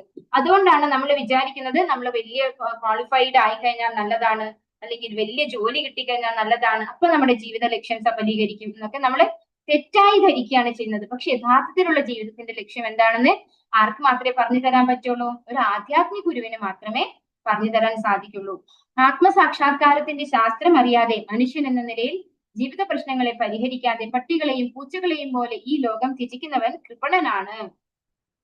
അപ്പോ നമ്മളൊരു മനുഷ്യ ശരീരം നമുക്ക് കിട്ടിയല്ലേ, നമുക്കറിയാം ആഹാര, നിദ്ര, ഭയം, മൈഥുനം, ഈ 4 കാര്യങ്ങള് മൃഗങ്ങളും ചെയ്യുന്നുണ്ട്. അവർക്കും ഉണ്ടാവും ഒരു ഷെൽട്ടർ അല്ലെ. നമുക്കറിയാം, ഒരു തെരുവിലെ പട്ടിയാണെങ്കിൽ അതൊരു സേഫ് ആയ ഒരു പ്ലേസ് നോക്കി അത് അവിടെ പോയി താമസിക്കാൻ തുടങ്ങും അല്ലെ. നമ്മള് അതിന് പകരം നല്ലൊരു വീട് വെച്ച് താമസിക്കുന്നു, അത്രേ ഉള്ളൂ വ്യത്യാസം. അപ്പോ ഈ പട്ടികളും പൂച്ചകളും ഒക്കെ ചെയ്യുന്ന അതേ കാര്യം തന്നെ നമ്മൾ ഈ വീട് വെച്ച് കെട്ടിയിട്ട് നമ്മളും ചെയ്യാണ് ചെയ്യുന്നത്. ശരിക്കും ചില പ്രഭുപാദര് പറയും, നമ്മളെ ആത്മസാക്ഷാത്കാരം ലഭിച്ചിട്ടില്ലാത്ത, ആത്മാവിനെ കുറിച്ച് പഠിച്ചിട്ടില്ലാത്ത ഒരു സാധാരണ മനുഷ്യൻ എന്ന് പറയുന്നത് റോയൽ വേർഷൻ ഓഫ് ആനിമൽസ് എന്നാണ് പറയുന്നത്. അതായത് അവര് കുറച്ച് അഡ്വാൻസ്ഡ് ആണ്. നമ്മൾ വീട് വെച്ച് കെട്ടി ചെയ്യുന്നു, അവര് തെരുവിൽ ചെയ്യുന്നു, അത്രേ ഉള്ളൂ വ്യത്യാസം. അപ്പൊ ആഹാരം, നിദ്ര, ഭയം, മൈഥുനം, ഈ 4 കാര്യങ്ങളാണ് മൃഗങ്ങൾ ചെയ്യുന്നത്. അത് തന്നെയാണ് മനുഷ്യനും ചെയ്യുന്നതെങ്കിൽ നമ്മൾ എന്താണ് അതേ രീതിയിലുള്ള ഒരു മനുഷ്യൻ എന്നുള്ള ഒരു പുരോഗതി ഇല്ലാത്തവരാണോ അല്ലെ. ആത്മസാക്ഷാത്കാരത്തിന്റെ ശാസ്ത്രം അറിയാതെ മനുഷ്യൻ എന്ന നിലയിൽ ജീവിത പ്രശ്നങ്ങളെ പരിഹരിക്കാതെ, എന്താണ് ജീവിതത്തിന്റെ യഥാർത്ഥ പ്രശ്നം? ജന്മ, മൃത്യു, ജര, വ്യാധി, ഇതാണ് ജീവിതത്തിന്റെ യഥാർത്ഥ പ്രശ്നം. ജനിക്കുന്നു, മരിക്കുന്നു, പിന്നെ ജന്മ, മൃത്യു, ജര, വ്യാധി അല്ലെ, വയസ്സാകുന്നു, വാർദ്ധക്യം വരുന്നു, അസുഖങ്ങൾ വരുന്നു. ഇതൊക്കെയാണ് ഒരു ജീവന്റെ യഥാർത്ഥ പ്രശ്നം. ഇതിനെ പരിഹരിക്കാതെ നമ്മൾ പട്ടികളെയും പൂച്ചകളെയും പോലെ ഈ ലോകം ത്യജിക്കേണ്ടി വരികയാണെങ്കിൽ, നമ്മൾ ആത്മസാക്ഷാത്കാരം ലഭിക്കാതെ നമുക്ക് ഈ ശരീരം ഉപേക്ഷിക്കേണ്ടി വരികയാണെങ്കിൽ ആ വ്യക്തി കൃപണനാണെന്നാണ് പറയുന്നത്. ഭൗതികമായ ജീവിത വീക്ഷണത്തോടെ സ്വന്തം കുടുംബം, സമൂഹം, രാജ്യം എന്നിവയിൽ ആവശ്യത്തിലധികം സ്നേഹം പുലർത്തിക്കൊണ്ട് സമയം പാഴാക്കുന്നവനാണ് കൃപണൻ. അപ്പൊ ആരാണ് കൃപണൻ? ഭൗതികമായ ജീവിത വീക്ഷണത്തോടെ, അതായത് ഈ ഒരു ഭൗതിക ലോകം, ഇവിടെ ഈ കാണുന്നതൊക്കെയാണ് ഞാൻ എന്ന് പറയുന്നത്. ഇന്ന അച്ഛന്റെ മകൻ, അല്ലെങ്കിൽ ഇന്ന അമ്മയുടെ മകനാണ്, ഇന്ന ഭാര്യയുടെ ഭർത്താവാണ്, ഇന്ന കുട്ടികളുടെ അച്ഛനാണ്, ഇത് എന്റെ വീടാണ്, എനിക്ക് ഇന്ന ജോലിയുണ്ട് അല്ലെ. ഇതാണ് നമ്മുടെ ഒരു ഐഡന്റിറ്റി. നമ്മൾ ചോദിച്ചു കഴിഞ്ഞാൽ ഹു ആർ യു എന്ന് ചോദിച്ചു കഴിഞ്ഞാൽ നമ്മൾ പറയുന്ന ഉത്തരങ്ങളാണ് ഇതൊക്കെ അല്ലെ. ആദ്യം അച്ഛന്റെ പേര് പറയും, പിന്നെ അമ്മയുടെ പേര് പറയും, പിന്നെ ഫാമിലിയുടെ കാര്യങ്ങൾ പറയും. ഇതൊക്കെയാണ് നമ്മളെ ആ ഭൗതികമായ വീക്ഷണത്തോടെ സ്വന്തം കുടുംബം, സമൂഹം, രാജ്യം എന്നിവയിൽ ആവശ്യത്തിലധികം സ്നേഹം പുലർത്തിക്കൊണ്ട്, അതായത് നമ്മള് എല്ലാവർക്കും സ്നേഹം കൊടുക്കണം, അതിന് ഒരു പരിധിയുണ്ട്. പക്ഷെ ഭഗവാനെ മറന്നൊന്നും ചെയ്യേണ്ട കാര്യമില്ല. അങ്ങനെ എല്ലാവർക്കും വേണ്ടി സ്നേഹം പുലർത്തിക്കൊണ്ട് സമയം പാഴാക്കുന്നവനെ കൃപണൻ എന്നാണ് പറയുന്നത്. അപ്പൊ ഈ ഭൗതിക ലോകത്തില് ഈ ശരീരബോധത്തിൽ ജീവിക്കുന്ന ഏതൊരു വ്യക്തിയും എന്താണ്? കൃപണനാണ്. സൗഹൃദ സംഭാഷണങ്ങൾ നിർത്തി അർജുനൻ ശിഷ്യൻ എന്ന നിലയിൽ കൃഷ്ണന് സ്വയം സമർപ്പിക്കുന്നു. ഗുരുവും ശിഷ്യനുമായുള്ള സംഭാഷണം ഗൗരവമുറ്റതാണ്. അപ്പോ ഇതുവരെ ഈ കാലം എത്രയും അർജുനൻ ഭഗവാനെ എങ്ങനെയാ കാണുന്നത്? ഒരു ഫ്രണ്ട് ആയിട്ടാണ് കാണുന്നത്. അപ്പൊ ആ ഒരു സുഹൃത്ത് എന്നുള്ള രീതിയിൽ നിന്ന് മാറി ഒരു ശിഷ്യൻ ഒരു ശിഷ്യ ബന്ധമായി മാറുകയാണ് അർജുനനും ഭഗവാനും തമ്മിലുള്ളത്. അത് ഇനി അവർ തമ്മിലുള്ള കമ്മ്യൂണിക്കേഷൻ, ആ സംഭാഷണം, അത് ഗൗരവമുറ്റതാണ്. നഹി പ്രപശ്യാമി മമാപനുദ്യാച്ഛോകമുച്ഛോഷണമിന്ദ്രിയാണാം അവാപ്യ ഭൂഭാവസപത്നവൃദ്ധം രാജ്യം സുരാണാം അഭിജാധിപത്യം. ഇന്ദ്രിയങ്ങളെ അലട്ടുന്ന ഈ ദുഃഖത്തെ ശമിപ്പിക്കാൻ ഒരു ഉപായവും ഞാൻ കാണുന്നില്ല. ഈ ഭൂമിയിൽ സമ്പദ് സമൃദ്ധവും എതിരാളികളില്ലാത്തതും ദേവന്മാർക്ക് സ്വർഗത്തിലുള്ളതുപോലെ പരമാധികാരത്തോടെയുമുള്ള സാമ്രാജ്യം ലഭിച്ചാൽ പോലും എനിക്ക് ഈ ദുഃഖത്തെ അകറ്റാൻ സാധിക്കുകയില്ല. അപ്പോ അർജുനൻ പറയാണ്, ഇന്ദ്രിയങ്ങളെ അലട്ടുന്ന ഈ ദുഃഖത്തെ ശമിപ്പിക്കാൻ ഒരു ഉപായവും ഞാൻ കാണുന്നില്ല. അപ്പോ അർജുനന് ഭയങ്കരമായിട്ട് മനസ്സ് അല്ലെ വല്ലാണ്ട് തളർന്നു പോയിരിക്കുകയാണ് അർജുനൻ. അപ്പോ ഈ ഒരു സങ്കടത്തെ മാറ്റാൻ ഒരു ഉപായവും കാണുന്നില്ല ഭഗവാനെ എന്ന് പറയാണ്. ഈ ഭൂമിയിൽ സമ്പദ് സമൃദ്ധവും എതിരാളികളില്ലാത്തതും ദേവന്മാർക്ക് സ്വർഗത്തിലുള്ളത് പോലെ പരമാധികാരത്തോടെയുള്ള സാമ്രാജ്യം ലഭിച്ചാൽ പോലും എനിക്ക് ഈ ദുഃഖത്തെ അകറ്റാൻ സാധിക്കുന്നില്ല. അതായത് എനിക്ക് എന്ത് കിട്ടിയാലും എനിക്ക് എതിരാളികളില്ലാതെ സകല സമ്പത്തും അല്ലെ സ്വർഗരാജ്യം തന്നെ തന്നാലും എനിക്ക് ഈ ഒരു സങ്കടം മാറ്റാൻ പറ്റുന്നില്ല കൃഷ്ണ എന്ന് പറയാണ് അർജുനൻ ഭഗവാനോട്. ഈ സങ്കടത്തെ അകറ്റാൻ പറ്റുന്നില്ല. ജീവിതത്തിലെ ചുട്ടുനീറുന്ന പ്രശ്നങ്ങൾക്ക് പരിഹാരം കാണുന്നതിന് ഒരു ആധ്യാത്മിക ആചാര്യന്റെ സഹായമില്ലാതെ സാധിക്കുന്നതല്ല അല്ലെ. ഇതുപോലെയുള്ള പ്രശ്നങ്ങൾ വരുമ്പോ നമ്മള് ആകെ മെന്റലി കൺഫ്യൂസ്ഡ് ആകുമ്പോൾ നമ്മളെ സപ്പോർട്ട് ചെയ്യാൻ അല്ലെങ്കിൽ നമുക്ക് ശരിയായ വഴി കാണിച്ചു തരാൻ ഒരു ആധ്യാത്മിക ആചാര്യന് മാത്രമേ സാധിക്കുള്ളൂ. കൃഷ്ണാബോധ ശാസ്ത്രത്തിൽ നിപുണനാകാതെ ആർക്കും വിശ്വാസിനായ ഒരു ആത്മീയ ഗുരു ആകാൻ സാധിക്കുകയില്ല. അപ്പൊ ആരാണ് ഒരു ആത്മീയ ഗുരു? അദ്ദേഹം യഥാർത്ഥത്തിൽ കൃഷ്ണന്റെ സേവകനായിട്ടുള്ള ഒരു വ്യക്തിക്ക് മാത്രമേ വിശ്വാസിനായിട്ടുള്ള ഒരു ആത്മീയ ഗുരു ആവാൻ സാധിക്കുള്ളൂ. എങ്കിൽ മാത്രമേ അയാൾക്ക് ശരിയായ പ്രശ്നപരിഹാരം പറഞ്ഞു കൊടുക്കാൻ സാധിക്കുള്ളൂ. ജനനം, വാർദ്ധക്യം, രോഗം, മരണം എന്നിങ്ങനെ ഭൗതിക ജീവിത സംബന്ധികളായ പ്രശ്നങ്ങളൊന്നും ധനാർജനം കൊണ്ടോ സാമ്പത്തിക അഭിവൃദ്ധി കൊണ്ടോ പരിഹരിക്കാവുന്നതല്ല. അപ്പോ ജനനം, വാർദ്ധക്യം, ഇപ്പൊ ജനനം ഒരു പ്രശ്നമാണോ എന്ന് ചിന്തിക്കും അല്ലെ. ജനനവും ഒരു പ്രശ്നമാണ്. നമ്മള് രാമായണം വായിച്ചവർക്ക് അതുപോലെ ഭാഗവതത്തില് ഒക്കെ നമുക്ക് വ്യക്തമായിട്ട് അറിയാം ഈ 9 മാസം അമ്മയുടെ ഉദരത്തിൽ ഇരിക്കുന്ന ആ കുട്ടി എന്തുമാത്രം സഫർ ചെയ്യുന്നു എന്നുള്ളത്. അവസാനം ആ കുട്ടി പറയുന്നുണ്ട്, ഞാൻ ഈ ഒരു ജന്മം കഴിഞ്ഞ് ഇനി ഒരു അമ്മയുടെ ഉദരത്തിലേക്കും പോകേണ്ട അവസ്ഥ ഉണ്ടാക്കില്ല. ഭഗവാന്റെ ഭക്തനായിട്ട് ഭഗവാന് ഭക്തിയുടെ സേവനം ചെയ്ത് തന്നെ ഭഗവാന്റെ അടുത്തേക്ക് തിരിച്ചു വരും എന്ന് അത്രയും റിക്വസ്റ്റ് ചെയ്യുന്നുണ്ട് ഒരു കുഞ്ഞ് അമ്മയുടെ ഉദരത്തിൽ കിടന്നുണ്ട്. അത്രയും സഫർ ചെയ്യുന്നുണ്ട് ഒരു കുട്ടി ആ 9 മാസം എന്നാണ് പറയുന്നത്. അപ്പോ ജനനം ഒരു ബുദ്ധിമുട്ടായിട്ട് നമുക്ക് അറിയുന്നില്ല. കാരണം ആ കുട്ടി എന്താ അനുഭവിക്കുന്നതെന്ന് അമ്മ പോലും അറിയുന്നില്ല. അതുകൊണ്ടാണ് ശരിക്കും ജനനം ഒരു ബുദ്ധിമുട്ടാണ്. വാർദ്ധക്യം നമുക്ക് ആർക്കും ഇഷ്ടമല്ല അല്ലെ. വൃദ്ധരാവാൻ ആർക്കെങ്കിലും ഇഷ്ടമാണോ? ആർക്കും ഇഷ്ടമല്ല. രോഗം വരാനും ആർക്കും ഇഷ്ടമല്ല. മരണവും ആരും ഇഷ്ടപ്പെടുന്നില്ല. അങ്ങനെ ഈ 4 പ്രശ്നങ്ങളാണ് നമുക്ക് യഥാർത്ഥത്തിലുള്ള പ്രശ്നങ്ങൾ. ഇതിനുള്ള പരിഹാരം പക്ഷേ ധനം കൊണ്ടോ സാമ്പത്തിക അഭിവൃദ്ധി കൊണ്ടോ പരിഹരിക്കാവുന്നതല്ല അല്ലെ. സമ്പത്തുള്ള ആരെങ്കിലും മരിക്കാതിരിക്കുന്നുണ്ടോ? ആർക്കെങ്കിലും വാർദ്ധക്യം വരാതിരിക്കുന്നുണ്ടോ? രോഗം ആർക്കെങ്കിലും വരാണ്ടിരിക്കുന്നുണ്ടോ? ആർക്കെങ്കിലും എനിക്ക് രോഗം വരില്ല എന്ന് ഡിഫൈൻ ചെയ്തിട്ട് ജീവിക്കാൻ പറ്റുമോ? രോഗം വന്നാൽ അത് ആക്സെപ്റ്റ് ചെയ്തേ മതിയാവുള്ളൂ അല്ലെ. അപ്പൊ ഈ 4 കാര്യങ്ങളിൽ നിന്ന് എങ്ങനെ മുക്തി നേടാം? ഇത് ഒരു ആത്മീയ ആചാര്യന്, ആധ്യാത്മിക ഗുരുവിന് മാത്രമേ പറഞ്ഞു തരാൻ സാധിക്കുള്ളൂ. അപ്പോ ഇനി സഞ്ജയൻ പറയാണ്. സഞ്ജയ ഉവാച ഏവ മുക്ത്വാ ഋഷികേശം ഗുഡാകേശഃ പരന്തപഃ നയോത്സ്യ ഇതി ഗോവിന്ദം ത്വാതൂഷ്ണീം ബഭൂവഃ. സഞ്ജയൻ പറഞ്ഞു. ഇത്രയും പറഞ്ഞിട്ട് ശത്രു സംഹാരിയായ അർജുനൻ വീണ്ടും ഗോവിന്ദ ഞാൻ യുദ്ധം ചെയ്യുകയില്ല എന്ന് കൃഷ്ണനെ ഉണർത്തിച്ചുകൊണ്ട് മൗനം പൂണ്ടു. അപ്പോ ധൃതരാഷ്ട്രോട് പറയാണ്, ശത്രു സംഹാരിയായ അർജുനൻ, ഇത്രയും വില്ലാളി വീരനായ ശത്രു സംഹാരിയായ അർജുനൻ ഗോവിന്ദ, ഭഗവാന്റെ പേര് ഗോവിന്ദ എന്നാണ്. ഗോവിന്ദ പറഞ്ഞു എന്താണ് നമ്മൾ കണ്ടു? ഗോവിന്ദ അല്ലെ, ഗോക്കൾക്കും ഇന്ദ്രിയങ്ങൾക്കും ആനന്ദം പകരുന്നവൻ എന്ന അർത്ഥത്തിലുള്ള ഗോവിന്ദ എന്നാണ് ഇവിടെ ഉപയോഗിച്ചിരിക്കുന്നത്. ഗോവിന്ദ ഞാൻ യുദ്ധം ചെയ്യുകയില്ല എന്ന് പറഞ്ഞുകൊണ്ട് മിണ്ടാണ്ടിരുന്നു. ഇത്രയും നേരം സംസാരിക്കുന്നത് ആരാണ്? അർജുനനാണ്. ആദ്യം ഭഗവാൻ പറഞ്ഞു, നിനക്ക് എവിടെ നിന്ന് കിട്ടി ഈ ഹൃദയ മാലിന്യം, ഹൃദയ ദൗർബല്യം നിനക്ക് എവിടെ നിന്ന് കിട്ടി? ഇത് ആര്യന്മാർക്ക് യോജിച്ചതല്ല, ഇത് നിന്നെ ഒരിക്കലും ഉത്കൃഷ്ട ലോകത്തിലേക്ക് എത്തിക്കില്ല എന്ന് ഭഗവാൻ പറഞ്ഞപ്പോ അർജുനൻ കുറെ കാര്യങ്ങൾ നിരത്തിയല്ലേ. എനിക്ക് ഇവരെയൊക്കെ വധിച്ചിട്ട് എന്റെ കൈ രക്തപങ്കിലമാകും, എനിക്ക് കിട്ടുന്ന സുഖം എനിക്ക് ആസ്വദിക്കാൻ സാധിക്കില്ല, ഇവരെ ഒന്നും കൊന്നു കളഞ്ഞിട്ട് എനിക്ക് 3 ലോകങ്ങളും തന്നാൽ പോലും എനിക്ക് വേണ്ട, എന്റെ ഹൃദയ ദൗർബല്യം അല്ലെ, എനിക്കുണ്ടാകുന്ന ആ വിഷമം എനിക്ക് എന്തൊക്കെ കിട്ടിയിട്ടും എനിക്ക് മാറില്ല, അതുകൊണ്ട് ഞാൻ ഭഗവാന്റെ ശിഷ്യനാകുന്നു, എനിക്ക് ഉപദേശം തരണം എന്നൊക്കെ പറഞ്ഞ് അർജുനൻ ഭഗവാന്റെ ശിഷ്യത്വം സ്വീകരിച്ചു. അപ്പൊ പറയാണ്, ഇതൊക്കെ പറഞ്ഞ് മതിയാക്കി അർജുനൻ സംസാരിക്കുന്നത് നിർത്തി.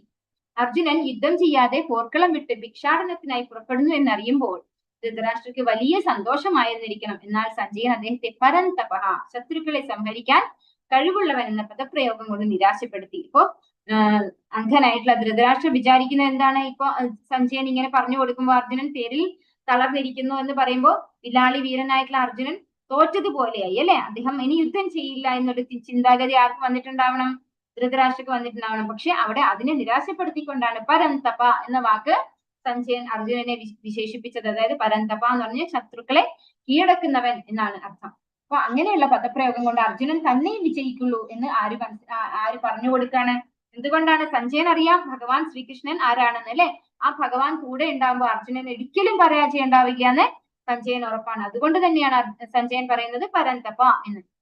തമുവാച ഹൃഷീകേശഃ പ്രഹസന്നിവ ഭാരത സേനയോരുഭയോർമധ്യേ വിഷീദന്തമിതം വചഃ.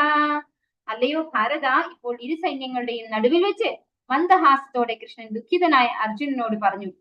അപ്പോ നമുക്ക് അറിയാം ആ ഒരു സിറ്റുവേഷൻ നമ്മൾ മനസ്സുകൊണ്ട് വിചാരിക്കാം. അർജുനൻ അത്രയും തേരിൽ തളർന്നിരിക്കുകയാണ്, കരഞ്ഞുകൊണ്ടിരിക്കുകയാണ്. അപ്പൊ ഭഗവാൻ പുഞ്ചിരിച്ചുകൊണ്ട് അല്ലെ മന്ദഹാസത്തോടെ ഭഗവാൻ ഉത്തരം പറയാണ് അർജുനനോട്. സുഹൃത്തുക്കൾ ആദ്യാൽ ഇരുവരും ഒരേ നിലയിലുള്ളവരാണ്. ഒരാൾ സ്വമേധയാ മറ്റേയാളുടെ ശിഷ്യനായി, സ്നേഹിതൻ ശിഷ്യനായതോർത്താണ് കൃഷ്ണൻ മന്ദഹസിച്ചത്. ഗുരുവായി സ്വീകരിച്ചപ്പോൾ ഉടൻ തന്നെ അദ്ദേഹം ഗുരുസ്ഥാനം സ്വീകരിക്കുകയും ആചാര്യൻ ശിഷ്യനോടെന്ന പോലെ ഗാംഭീര്യത്തോടെ യഥാവിധി സംസാരിക്കുകയും ചെയ്യുന്നു. ഇപ്പോ ഇവിടെ പറയാണ് സുഹൃത്തായിരുന്നെങ്കിലും അർജുനൻ ഭഗവാനെ മനസ്സിലാക്കിയിട്ടുണ്ട്, അതുകൊണ്ട് തന്നെ ഭഗവാന് ശിഷ്യപ്പെട്ടു. ഏതെങ്കിലും ഒരു വ്യക്തിക്ക് നമ്മളാണ് ശിഷ്യപ്പെടില്ല അല്ലെ, ഇത്രയും ഉത്കൃഷ്ടനായിട്ടുള്ള വ്യക്തിയാണ് ഭഗവാൻ എന്ന് മനസ്സിലാക്കിയിട്ടുണ്ട് അർജുനൻ, അതുകൊണ്ടാണ് അർജുനൻ ഭഗവാന്റെ ശിഷ്യനായത്. അങ്ങനെ സ്നേഹിതൻ ശിഷ്യനായതോർത്താണ് കൃഷ്ണൻ മന്ദഹസിച്ചതെന്ന് പറയുന്നു. ഗുരുവായി സ്വീകരിച്ചപ്പോൾ ഭഗവാൻ എന്താണ് പെട്ടെന്ന് തന്നെ തന്റെ ഗുരുസ്ഥാനം സ്വീകരിച്ച് വളരെ ഗാംഭീര്യത്തോടു കൂടി സംസാരിക്കാൻ ആരംഭിച്ചു. ശ്രീ ഭഗവാനുവാച അശോച്യാനന്വശോചസ്ത്വം പ്രജ്ഞാവാദാംശ ഭാഷസേ ഗതാസൂനഗതാസൂംശ്ച നാനുശോചന്തി പണ്ഡിതാഃ. ശ്രീ ഭഗവാൻ പറഞ്ഞു, നീ ബുദ്ധിമാന്മാരെ പോലെ സംസാരിക്കുന്നുവെങ്കിലും ആവശ്യമില്ലാത്തവയെ ചൊല്ലി ദുഃഖിക്കുകയും ചെയ്യുന്നു.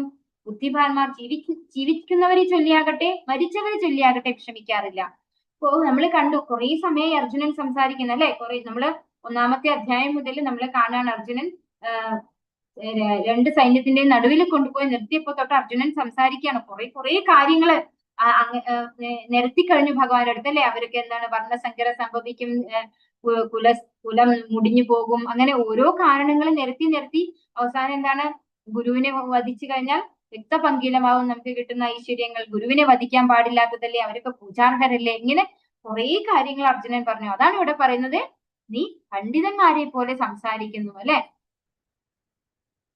പ്രജ്ഞാവാദാംശ ഭാഷത്തെ, അതായത് നീ പണ്ഡിതന്മാരെ പോലെ സംസാരിക്കുന്നു. പണ്ഡിതന്മാർ അങ്ങനെയാണ്, നീ ബുദ്ധിമാന്മാരെ പോലെ സംസാരിക്കുന്നുവെങ്കിലും ആവശ്യമില്ലാത്തവയെ പറ്റി ദുഃഖിക്കുകയും ചെയ്യുന്നു. ആവശ്യമില്ല, ഒരു പണ്ഡിതൻ അങ്ങനെ ദുഃഖിക്കേണ്ട ആവശ്യമില്ല. ബുദ്ധിമാന്മാർ ജീവിച്ചിരിക്കുന്നവനെ ചൊല്ലിയാകട്ടെ മരിച്ചവരെ ചൊല്ലിയാകട്ടെ വിലപിക്കാറില്ല. അപ്പോ അങ്ങനെ ഒന്നിനെ കുറിച്ച് ഓർത്തും ഒരു ബുദ്ധിമാന്മാരായിട്ടുള്ള വ്യക്തി വിഷമിക്കാറില്ല. നീ പണ്ഡിതനെ പോലെ സംസാരിക്കുന്നുവെങ്കിലും യഥാർത്ഥത്തിൽ നീ എന്താ ചെയ്യുന്നത്, ഒട്ടും വിവരം ഇല്ലാത്തത് പോലെയാണ് നീ ഇങ്ങനെ ദുഃഖിക്കുന്നത് അല്ലെ.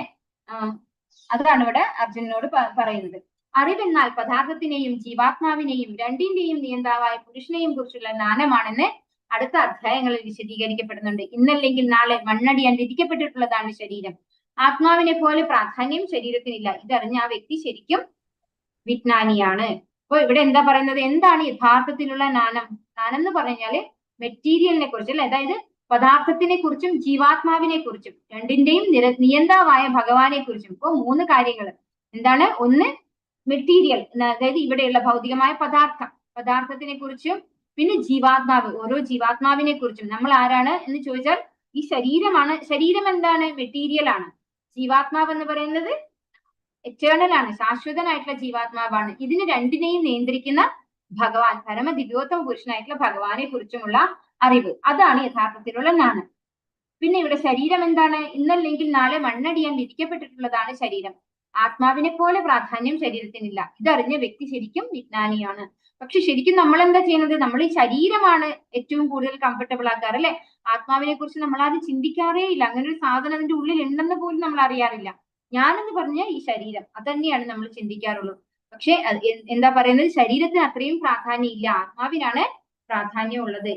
ഈ ഒരു സത്യം അറിയുന്ന വ്യക്തി ശരിക്കും വിജ്ഞാനിയാണെന്ന് പറയുന്നു. നത്വേവാഹം ജാതുനാസം നത്വം നേമേ ജനാതിപാഹ നചൈവ ന ഭവിഷ്യാമഹ സർവേ വയമതഃ പരം. ഞാൻ ഇല്ലാതിരുന്ന ഒരു കാലം ഉണ്ടായിട്ടേ ഇല്ല, അതുപോലെ നീയും ഈ കാണുന്ന രാജാക്കന്മാരും എല്ലാം എന്നും ഉണ്ടായിരുന്നു, ഒരിക്കലും നാം ആരും ഇല്ലാതാവുകയുമില്ല. അപ്പോ ഇവിടെ നമ്മുടെ ഒരു ശാശ്വതത്വം ഇതിൽ കാണാം. ഞാൻ ഇല്ലാതിരുന്നിട്ടില്ല, നീയും ഇല്ലാതിരുന്നിട്ടില്ല, അതുപോലെ ഈ കാണുന്ന എല്ലാവരും എന്നും ഉള്ളവരാണ്, ഒരിക്കലും നശിക്കുന്നവരല്ല. ആരും ഒരിക്കലും ഇല്ലാതാവുകയില്ല. പക്ഷെ നശിക്കില്ലേ, എല്ലാവരും ശരീരം എല്ലാവരുടേതും മരിക്കും അല്ലെ, എല്ലാവരും മരിക്കും, നശിക്കുകയും ചെയ്യും ശരീരം. പക്ഷെ എറ്റേണൽ ആയിട്ടുള്ളത് എന്താണ്, ആത്മാവ് മാത്രമാണ്. അപ്പോ അർജുനന് ആ ഒരു ഇത്രയും സങ്കടപ്പെടുന്ന അർജുനന് എന്താണ് ഞാൻ, അല്ലെങ്കിൽ ശരീരം എന്താണ്, ആത്മാവ് എന്താണെന്ന് ആദ്യം സെഗ്രിഗേറ്റ് ചെയ്ത് കൊടുക്കുകയാണ് ഭഗവാൻ ചെയ്യുന്നത്. അർജുനന്റെ സങ്കടം മാറ്റാൻ വേണ്ടിയിട്ട്, അല്ലെങ്കിൽ വിഷമം, ദുഃഖം അത് മാറ്റാൻ വേണ്ടിയിട്ട്. ശരിക്കും അർജുനൻ ആരെയാ കൊല്ലേണ്ടത്? ജീവാത്മാവിനെ ആർക്കും കൊല്ലാൻ പറ്റില്ല അല്ലെ, ശരീരത്തെ മാത്രമാണ്. അപ്പോ ആ ഒരു ശരീരവും ജീവാത്മാവും തമ്മിലുള്ള ഒരു വ്യത്യാസമാണ് ആദ്യം തന്നെ അർജുനനെ ഭഗവാൻ മനസ്സിലാക്കി കൊടുക്കുന്നത്. സർവോത്കൃഷ്ടനായ വ്യക്തിയാണ് പരമദിവ്യോത്തമ പുരുഷനായ കൃഷ്ണൻ. ഭഗവാന്റെ സനാതന സുഹൃത്തായ അർജുനനും പോർനിലത്ത് ഒത്തുചേർന്നിട്ടുള്ള രാജാക്കന്മാരും ശാശ്വത വ്യക്തികൾ തന്നെ. അവരാരും മുൻകാലത്ത് ജീവിക്കാത്തവരോ മേലിൽ ശാശ്വതത്വം നഷ്ടപ്പെടുന്നവരോ അല്ല. അവരുടെ വ്യക്തിത്വം പണ്ടേ ഉള്ളതാണ്, അത് ഭാവിയിലും നിലനിൽക്കും. അതിനാൽ ആരെക്കുറിച്ചും ദുഃഖിക്കേണ്ടതില്ല. അപ്പൊ ഈ കാണുന്ന ആളുകളെ ആരും നശിച്ചു പോകുന്നവരല്ല എന്നാണ് ഇവിടെ പറയുന്നത് അല്ലെ. അവർ പണ്ടുണ്ടായിട്ടുണ്ട്, ഇനി നാളെയും അവരുണ്ടാവും, അവരൊരിക്കലും നശിക്കുന്നവരല്ല. അതുകൊണ്ട് തന്നെ നീ ആരെക്കുറിച്ച് ഓർത്തിട്ട് ദുഃഖിക്കേണ്ട ആവശ്യമില്ല എന്ന് പറഞ്ഞു കൊടുക്കാണ്. ആത്മീയ വ്യക്തിത്വം ഭഗവത് ഭക്തന്മാർക്ക് മാത്രമേ മനസ്സിലാവുകയുള്ളൂ. അപ്പൊ ശരിയായിട്ട് എറ്റേണൽ ആയിട്ടുള്ള, അതായത് നശിക്കാത്ത ഒരു ആത്മാവിനെ കുറിച്ച് മനസ്സിലാക്കണമെങ്കിൽ അത് ആർക്കേ സാധിക്കുള്ളൂ എന്ന് പറയുന്നു? ഭഗവാന്റെ ഭക്തന്മാർക്ക് മാത്രമേ സാധിക്കുള്ളൂ. അല്ലെങ്കിൽ നമ്മൾ എന്തേ ചെയ്യുള്ളൂ? ഈ ശരീരത്തെ കുറിച്ച് മാത്രമേ നമ്മൾ മനസ്സിലാക്കുള്ളൂ, അതിനെക്കുറിച്ച് മാത്രമേ നമ്മൾ ബോധേഡ് ആവാറുള്ളൂ. ദേഹിനോസ്മിൻ യഥാ ദേഹേ കൗമാരം യൗവനം ജരാ തഥാ ദേഹാന്തര പ്രാപ്തി ധീരസ്തത്ര ന മുഹ്യതി. ശരീരസ്ഥനായ ആത്മാവ് ബാല്യത്തിൽ നിന്ന് യൗവനത്തിലേക്കും പിന്നെ വാർദ്ധക്യത്തിലേക്കും കടക്കുന്നത് പോലെ മരണശേഷം മറ്റൊരു ശരീരത്തിലേക്ക് പ്രവേശിക്കുന്നു. സമചിത്തനായ ഒരാൾക്ക് ഈ പരിണാമത്തെ പറ്റി സംഭ്രമം ഉണ്ടാവില്ല. അപ്പൊ സിമ്പിൾ ആയിട്ട് മരണത്തെ ഡിഫൈൻ ചെയ്യാൻ ഇവിടെ ഭഗവാൻ എന്താണ് പറയുന്നത്? ഒരു ചെറിയ നമ്മളൊക്കെ നമ്മുടെ കുട്ടിക്കാലം നമ്മൾ ഫോട്ടോ ഒക്കെ കണ്ടിട്ടുണ്ടാവും അല്ലെ. ഒരു 6 മാസം 8 മാസം പ്രായമുള്ള ഒരു കുട്ടി, ആ കുട്ടി ഒരു 5 വയസ്സായ കുട്ടിയെ വെച്ച് കമ്പയർ ചെയ്യുമ്പോൾ ഒരു സാമ്യം ഉണ്ടാവില്ല അല്ലെ. ആ ശരീരമേ അല്ല 5 വയസ്സായ, അതായത് ഒരു 8 മാസോ 6 മാസോ പ്രായമായ ഒരു കുട്ടീന്റെ ശരീരവും ഒരു 5 വയസ്സോ 6 വയസ്സോ ആയ ഒരു കുട്ടീന്റെ ശരീരവും ടോട്ടലി ഡിഫറെന്റ് ആയിരിക്കും. അപ്പോഴും നമ്മൾ എന്ത് ചെയ്തു? ശരീരം ചേഞ്ച് ചെയ്തു. ഇനി 5 വയസ്സോ 6 വയസ്സോ ആയിട്ടുള്ള കുട്ടി ഒരു 15 വയസ്സായിട്ടുള്ള കുട്ടിയാകുമ്പോഴേക്കോ അത് വീണ്ടും ഒരുപാട് മാറ്റം വന്നിട്ടുണ്ടാവും അല്ലെ. കണ്ടാൽ ഐഡന്റിഫൈ ചെയ്യാൻ പറ്റാത്ത രീതിയിലുള്ള മാറ്റം. അപ്പൊ ആ ശരീരം മാറിയത് നമ്മൾ ബോധർ ചെയ്യാറില്ല. കാരണം എന്തുകൊണ്ടാണ്? ആ ജീവാത്മാവ് അത് തന്നെയാണ് അല്ലെ. ആള് മാറിയിട്ടില്ല, മരിച്ചു പോയിട്ടില്ലാത്തതുകൊണ്ട്. പക്ഷെ ഇതുപോലെ ഈ യൗവനത്തിലുള്ള ഈ വ്യക്തി വാർദ്ധക്യത്തിൽ വരുമ്പോഴോ അപ്പോഴും ടോട്ടലി ചേഞ്ച് ആയിട്ടുണ്ടാവും ശരീരം അല്ലെ. ഇങ്ങനെ നമ്മൾ പലവട്ടം ശരീരം ചേഞ്ച് ചെയ്യുന്നുണ്ട് എന്നാണ് പറയുന്നത്. അതുപോലെ മരണസമയത്ത് നമ്മൾ മറ്റൊരു ശരീരത്തിലേക്ക് പ്രവേശിക്കുന്നു എന്നാണ് ഇവിടെ പറയുന്നത്. അതാണ് മരണം അല്ലെ. ഒരു ദേഹാന്തര പ്രാപ്തി മാത്രമാണ് മരണം എന്ന് പറയുന്നത്. അപ്പൊ സമചിത്തനായിട്ട് ഒരു വ്യക്തിക്ക് ഈ പരിണാമത്തെ പറ്റി സംഭ്രമം ഉണ്ടാവില്ല. അപ്പൊ ശരിക്കും എന്താണ് ഞാൻ എന്ന് പറയുന്നത്, അല്ലെങ്കിൽ ഒരു ജീവൻ, ഒരു ജീവാത്മാവ്, അല്ലെങ്കിൽ ഒരു വ്യക്തി എന്ന് പറയുന്നത് എന്താണ്? ആ വ്യക്തിക്ക് ഒരു ജീവാത്മാവുണ്ട്, അത് ഒരിക്കലും നശിക്കാത്തതാണ്. ഭഗവാന്റെ നിശ്ചയിച്ച ഒരു സമയം അല്ലെ. ഏതൊരു ജീവനും ഇവിടെ ഒരു ശരീരം എടുത്ത് വന്നാൽ ഒരു ദിവസം മരിച്ചേ മതിയാവൂ അല്ലെ. അത് തിരിച്ചറിയുന്ന ഒരാൾക്ക് ഈ ശരീരം ചേച്ചിനെ പറ്റിയിട്ട് അല്ലെ, ഈ ഒരു പരിണാമത്തെ പറ്റിയിട്ട് സംഭ്രമം ഉണ്ടാവില്ല. അപ്പൊ അർജുനൻ ഇവിടെ എന്താ പറയുന്നത്? ഗുരുവിനെ കൊന്നു കളഞ്ഞാൽ എനിക്ക് പാപം കിട്ടില്ലേ അല്ലെ. ഭീഷ്മാചാര്യര് പിതാമഹനാണ്, അവരെയൊക്കെ കൊന്നു കളഞ്ഞാൽ എനിക്ക് പാപം കിട്ടില്ലേ? കുലം നശിച്ചു പോകില്ലേ? ഇവരൊക്കെ നശിച്ചു പോകും, നമ്മളൊരു വധിച്ചു കഴിഞ്ഞാൽ പിന്നെ ഇവര് തിരിച്ചു വരില്ല എന്നുള്ള ഒരു രീതിയിലുള്ള ഒരു ദുഃഖമാണ് അർജുനന്റേത്. പക്ഷെ ഇവരാരും പൂർണ്ണമായിട്ട് നശിപ്പിക്കാൻ നമുക്ക് സാധിക്കില്ല എന്നുള്ള ഒരു തിരിച്ചറിവ്. എന്താണ് ജീവൻ, എന്താണ് ശരീരം എന്ന് പറഞ്ഞു കൊടുക്കുകയാണ് ഭഗവാൻ. ജീവാത്മാവ്, പരമാത്മാവ്, ഭൗതിക പ്രകൃതി, ആത്മീയ പ്രകൃതി എന്നിവയുടെ വ്യവസ്ഥയെക്കുറിച്ച് പൂർണ്ണമായ അറിവ് നേടിയ വ്യക്തിയെ ധീരൻ അഥവാ സമചിത്തതയുള്ള ആൾ എന്ന് പറയാം. അങ്ങനെയുള്ള ഒരാൾക്ക് ശരീര പരിണാമങ്ങളെ പറ്റി വ്യാമോഹം ഉണ്ടാവില്ല. അപ്പൊ ശ്ലോകത്തിലെ ഭഗവാൻ ധീരസ്തത്രന മുഖ്യതി എന്ന് പറയുന്നുണ്ട് അല്ലെ. അപ്പൊ ആരാണ് ധീരൻ? ധീരൻ ജീവാത്മാവ്, പരമാത്മാവ്, ഭൗതിക പ്രകൃതി, ആത്മീയ പ്രകൃതി, ഇതിന്റെ ഈ 4 കാര്യങ്ങളെ കുറിച്ച്, വ്യവസ്ഥയെക്കുറിച്ച് പൂർണ്ണമായ അറിവ് നേടിയ വ്യക്തി ധീരനാണെന്ന് പറയുന്നു. കാരണം ആ വ്യക്തിക്ക് പിന്നെ ഭയക്കേണ്ട ആവശ്യമില്ല. നമ്മളൊക്കെ എപ്പോഴാ ഭയം വരുന്നത്? നമുക്ക് എന്തെങ്കിലും ബുദ്ധിമുട്ട് വരുമോ അല്ലെ, നമുക്ക് നാളെ എന്തെങ്കിലും പ്രശ്നം വരുമോ, നമ്മൾ മരിച്ചു പോവോ, ഇതൊക്കെയാണ് നമ്മുടെ ഭയം എന്ന് പറയുന്നത്. പക്ഷെ ഇതൊക്കെ മനസ്സിലായ ഒരു വ്യക്തിക്ക് എന്താണ് അങ്ങനെയുള്ള ഭയം ഉണ്ടാവേണ്ട കാര്യമില്ല. ആ വ്യക്തിയെ ധീരൻ എന്ന് പറയുന്നു. അങ്ങനെയുള്ള ഒരാൾക്ക് ശരീര പരിണാമങ്ങളെ പറ്റി വ്യാമോഹം ഉണ്ടാവില്ല. അപ്പൊ ആ വ്യക്തിക്ക് ഒരാൾ മരിച്ചു മറ്റൊരു ശരീരത്തിലേക്ക് സ്വീകരിക്കും എന്നുള്ള തിരിച്ചറിവുണ്ടെങ്കിൽ ആ വ്യക്തി മരിച്ചുപോയ ആരെങ്കിലും സങ്കടപ്പെടുവോ? ജീവാത്മാവിനെ തുണ്ടുകളാക്കി വിഭജിക്കാൻ സാധ്യമല്ല എന്ന കാരണത്താൽ അതിനെക്കുറിച്ചുള്ള മായാവാദികളുടെ അദ്വൈത സിദ്ധാന്തം സ്വീകാര്യമല്ല. അപ്പൊ മായാവാദികൾ പറയുന്നത് പോലെയല്ല ജീവാത്മാവിനെ തുണ്ടമാക്കാൻ സാധിക്കില്ല. ജീവാത്മാവ് എന്ന് പറയുന്നത് എന്താണ്? അത് എറ്റേണൽ ആണ്, അതിനൊരു ഇൻഡിവിജ്വാലിറ്റി ഉണ്ട്. അപ്പൊ അങ്ങനെ വിഭജിക്കാൻ സാധിക്കില്ല എന്നുള്ള കാരണം കൊണ്ട് തന്നെ ഇതിനെക്കുറിച്ചുള്ള മായാവാദികളുടെ അദ്വൈത സിദ്ധാന്തം സ്വീകാര്യമല്ല. വെള്ളത്തിൽ കാണുന്ന ആകാശത്തിന്റെ പ്രതിബിംബം സൂര്യചന്ദ്രന്മാരെയും നക്ഷത്രങ്ങളെയും ഉൾക്കൊള്ളുന്നു. നക്ഷത്രങ്ങൾ ജീവാത്മാക്കളെ പോലെയാണ്. പരമാത്മാവിനെയാണെങ്കിൽ സൂര്യനോടോ ചന്ദ്രനോടോ ഉപമിക്കാം. അപ്പൊ ഇതൊരു ഉപമ പറയാണ്. വെള്ളത്തിൽ കാണുന്ന ആകാശത്തിന്റെ പ്രതിബിംബം സൂര്യചന്ദ്രന്മാരെയും നക്ഷത്രങ്ങളെയും എല്ലാം ഉൾക്കൊള്ളുന്നു. നക്ഷത്രങ്ങൾ ജീവാത്മാക്കളെ പോലെയാണ്. അത് കുറെ ഉണ്ടാവും അല്ലെ. പക്ഷെ ചന്ദ്രനും സൂര്യനും ഒക്കെ ഒറ്റ ഓരോന്നോരോന്നേ ഉണ്ടാവുള്ളൂ. അത് പരമാത്മാവിനോട് ഉപമിക്കാം എന്നാണ് പറയുന്നത്. മാത്രാ സ്പർശാസ്തു കൗന്ദേയ ശീതോഷ്ണ സുഖ ദുഃഖദാഹ ആഗമാപായിനോ അനിത്യാഹ സംസ്ഥിതിക്ഷസ്വ ഭാരത. ഹേ കുന്തിപുത്ര, ക്ഷണികങ്ങളായ സുഖദുഃഖങ്ങളുടെ വരവും പോക്കും മഞ്ഞുകാലത്തിന്റെയും വേനൽക്കാലത്തിന്റെയും ഗതിവിഗതികൾ പോലെയത്രേ. ഇന്ദ്രിയാനുഭൂതികളിൽ നിന്ന് അവയുണ്ടാകുന്നു. ഹേ ഭാരത, അവയെ അസ്വസ്ഥനാകാതെ സഹിക്കാൻ ഒരാൾ പഠിക്കണം. അപ്പോ ഇവിടെ സുഖദുഃഖങ്ങളെ സഹിക്കാനുള്ള ഒരു കാര്യമാണ് ഇവിടെ ഭഗവാൻ പറഞ്ഞിരുന്നത് അല്ലെ. നമുക്ക് പഠിക്കേണ്ട ശ്ലോകം തന്നെയാണ്. ഇതില് കുറെ ശ്ലോകങ്ങൾ പഠിക്കേണ്ട ശ്ലോകമാണ്. ഇതൊക്കെ നേരത്തെ പറഞ്ഞ ശ്ലോകവും ഇമ്പോർട്ടന്റ് ശ്ലോകത്തിൽ വരുന്നതാണ്. അപ്പൊ ഇവിടെ ഭഗവാൻ പറയാണ് അർജുനോട്, ക്ഷണികങ്ങളായ സുഖദുഃഖങ്ങളുടെ വരവും പോക്കും മഞ്ഞുകാലത്തിന്റെയും വേനൽക്കാലത്തിന്റെയും ഗതിവിഗതികൾ പോലെയാണ്. അതായത് മഞ്ഞുകാലവും വേനൽക്കാലവും ഒക്കെ എങ്ങനെയാണ്? എല്ലാ വർഷവും വരും അല്ലെ. ഒരു വർഷം പോലും മഞ്ഞുകാലം ഇല്ലാതിരിക്കില്ല. വേനൽക്കാലം, വർഷക്കാലം ഇതൊക്കെ ഉണ്ടാവും അല്ലെ. 4 കാലങ്ങളുണ്ട്. അത് എല്ലാ വർഷവും ഉണ്ടാവും. അതുപോലെയാണ് സുഖദുഃഖങ്ങളുടെ വരവും പോക്കും. വന്നും പോയും കൊണ്ടേ ഇരിക്കും അത്. അപ്പൊ ഇന്ദ്രിയാനുഭൂതികളിൽ നിന്ന് അവയുണ്ടാകുന്നു. എന്തുകൊണ്ടാണ് നമുക്ക് സുഖവും ദുഃഖവും അനുഭവിക്കുന്നത്? നമ്മൾ ഇന്ദ്രിയ അനുഭൂതികൾ ഉണ്ടാകുന്നത് കൊണ്ട്, നമ്മുടെ ഇന്ദ്രിയങ്ങൾ വർക്ക് ചെയ്യുന്നത് കൊണ്ടാണ് അത് അനുഭവിക്കേണ്ടി വരുന്നത്. ഹേ ഭാരത, അവയെ അസ്വസ്ഥനാകാതെ സഹിക്കാൻ ഒരാൾ പഠിക്കണം. ഇപ്പൊ ഈ വന്നും പോയിക്കൊണ്ടും ഇരിക്കുന്ന സുഖദുഃഖങ്ങളെ സഹിക്കാൻ നമ്മൾ പഠിക്കണം എന്നാണ് ഭഗവാനോട് പറയുന്നത്. ഒരിക്കലും ഭഗവാൻ പറയുന്നില്ല എന്റെ ഭക്തനായി കഴിഞ്ഞാൽ നിങ്ങൾക്ക് ദുഃഖങ്ങൾ ഉണ്ടാവില്ല, സുഖം മാത്രമേ ഉണ്ടാവുള്ളൂ എന്നല്ലേ. പക്ഷെ ഭഗവാന്റെ ഭക്തനായിട്ടുള്ള അർജുനോട് എന്താ ഭഗവാൻ പറഞ്ഞു കൊടുക്കുന്നത്? സുഖവും ദുഃഖവും ഒക്കെ ഉണ്ടാവും, അത് സഹിക്കാൻ പഠിക്കണം എന്നാണ് പറയുന്നത്. അർജുനനെ സംബോധന ചെയ്യാൻ ഉപയോഗിച്ച 2 പേരുകളും ഇവിടെ പ്രാധാന്യം അർഹിക്കുന്നു. കൗന്ദേയ എന്ന പദം മാതൃഭാഗത്തു നിന്നുള്ള രക്തബന്ധത്തെയും ഭാരത എന്ന പദം പിതാവിന്റെ ഭാഗത്തു നിന്നുള്ള മഹാത്മ്യത്തെയും സൂചിപ്പിക്കുന്നു. അപ്പോ അർജുനനെ ഡിനോട്ട് ചെയ്യുന്നത് കൗന്ദേയ, 2 കുടുംബ പാരമ്പര്യത്തെ സംബന്ധിക്കുന്ന പേരാണ് ഉപയോഗിച്ചിരിക്കുന്നത്. കൗന്ദേയ, ഭാരത. കൗന്ദേയ കുന്തിയുടെ പുത്രനാണ്. ഭാരത എന്ന് പറയുന്നത് പിതാവിന്റെ ഭാഗത്തു നിന്നുള്ള മഹാത്മ്യത്തെ സൂചിപ്പിക്കുന്നു. ആ മഹനീയ പൈതൃകം ശരിയായ കൃത്യനിർവഹണത്തിനുള്ള ഉത്തരവാദിത്വം വർദ്ധിപ്പിക്കുന്നുണ്ട്. അതുകൊണ്ട് അദ്ദേഹത്തിന് യുദ്ധത്തിൽ നിന്ന് ഒഴിഞ്ഞു മാറാൻ സാധിക്കില്ല. അപ്പോ ഈ 2 പേര്, അതായത് ഓരോ കുടുംബ പാരമ്പര്യം, അത് ക്ഷത്രിയനാണ് അർജുനൻ അല്ലെ. അതുകൊണ്ട് തന്നെ അദ്ദേഹത്തിന് യുദ്ധത്തിൽ നിന്ന് ഒഴിഞ്ഞു മാറാൻ സാധിക്കില്ല. യം ഹി നവ്യതയന്ത്യേതേ പുരുഷം പുരുഷർഷഭാ സമദുഃഖ സുഖം ധീരം സോമൃതത്വായ കൽപ്പതേ.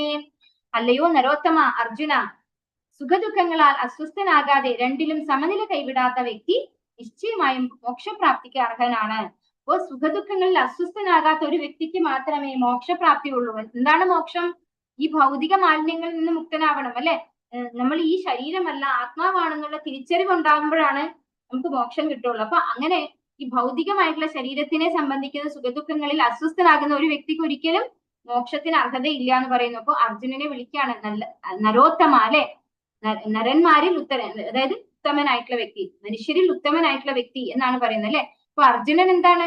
അത്രയും ഉത്തമനായിട്ടുള്ള വ്യക്തിയാണെന്ന് ഇവിടെ ഡിക്ലെയർ ചെയ്യാണ് ഭഗവാൻ അല്ലെ. നരോത്തമ എന്ന് വിളിക്കുന്നതിലൂടെ അർജുനൻ എന്താണ്? മോക്ഷപ്രാപ്തിക്ക് യോഗ്യനായിട്ടുള്ള വ്യക്തിയാണ്. അപ്പോ ഈ സുഖദുഃഖങ്ങളിൽ നിന്ന് അസ്വസ്ഥനാകാതെ രണ്ടിലും സമനില കൈവിടാത്ത വ്യക്തി നിശ്ചയമായും മോക്ഷപ്രാപ്തിക്ക് അർഹനാണ്. ആത്മസാക്ഷാത്കാരത്തിന്റെ ഔന്നത്യം കൈവരിക്കാനുള്ള നിശ്ചയദാർഢ്യമുള്ളവനും സുഖദുഃഖങ്ങളെ ഒരുപോലെ സഹിക്കാൻ കഴിയുന്നവനുമായ ഒരു വ്യക്തി തീർച്ചയായും മുക്തിക്ക് അർഹനാണ്. ഇപ്പോ ഇവിടെ അർജുനൻ ഒരു ഗുരുവിനെ സ്വീകരിക്കാൻ തയ്യാറായി അല്ലെ. തന്റെ ഈ ബുദ്ധിമുട്ടില് അങ്ങനെ സങ്കടപ്പെട്ട് സ്വയം തീരുമാനം എടുത്തില്ല. ഒരു തെറ്റായ തീരുമാനം ഇവിടെ അർജുനൻ എടുത്തില്ല. ഒരു ഗുരുവിനെ സ്വീകരിച്ചുകൊണ്ട് ഭഗവാനോട് ഭഗവാന്റെ നിർദ്ദേശം അതുപോലെ അനുസരിക്കാൻ ആര് തയ്യാറായിട്ടുണ്ട്? അർജുനൻ തയ്യാറായിട്ടുണ്ട്.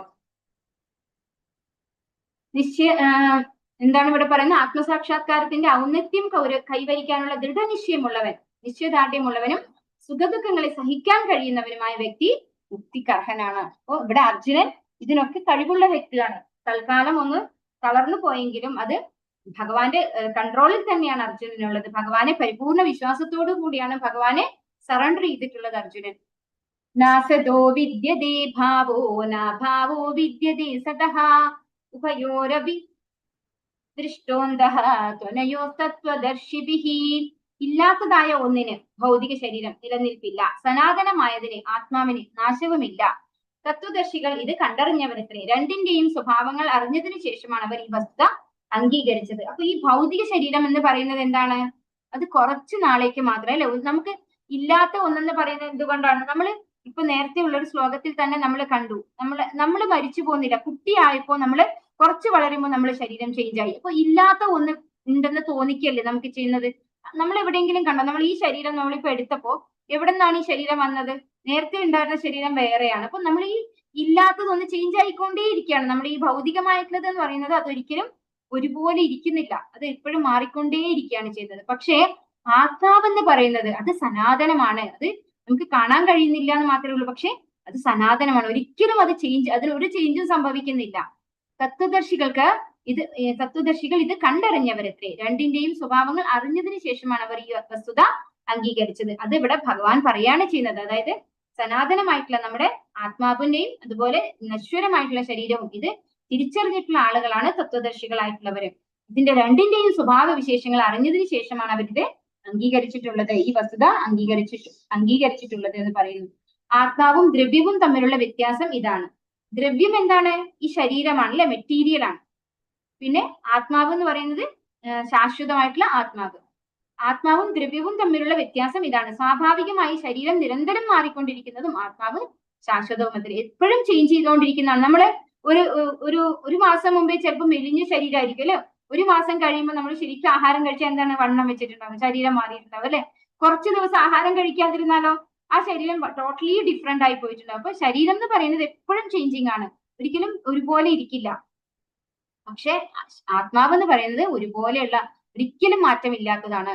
അജ്ഞാനത്തിന് അടിമപ്പെട്ട പരിഭ്രാന്തരാകുന്ന ജീവാത്മാക്കൾക്ക് വേണ്ടി ഭഗവാൻ നൽകുന്ന ഉപദേശം ഇവിടെ ആരംഭിക്കുകയാണ്.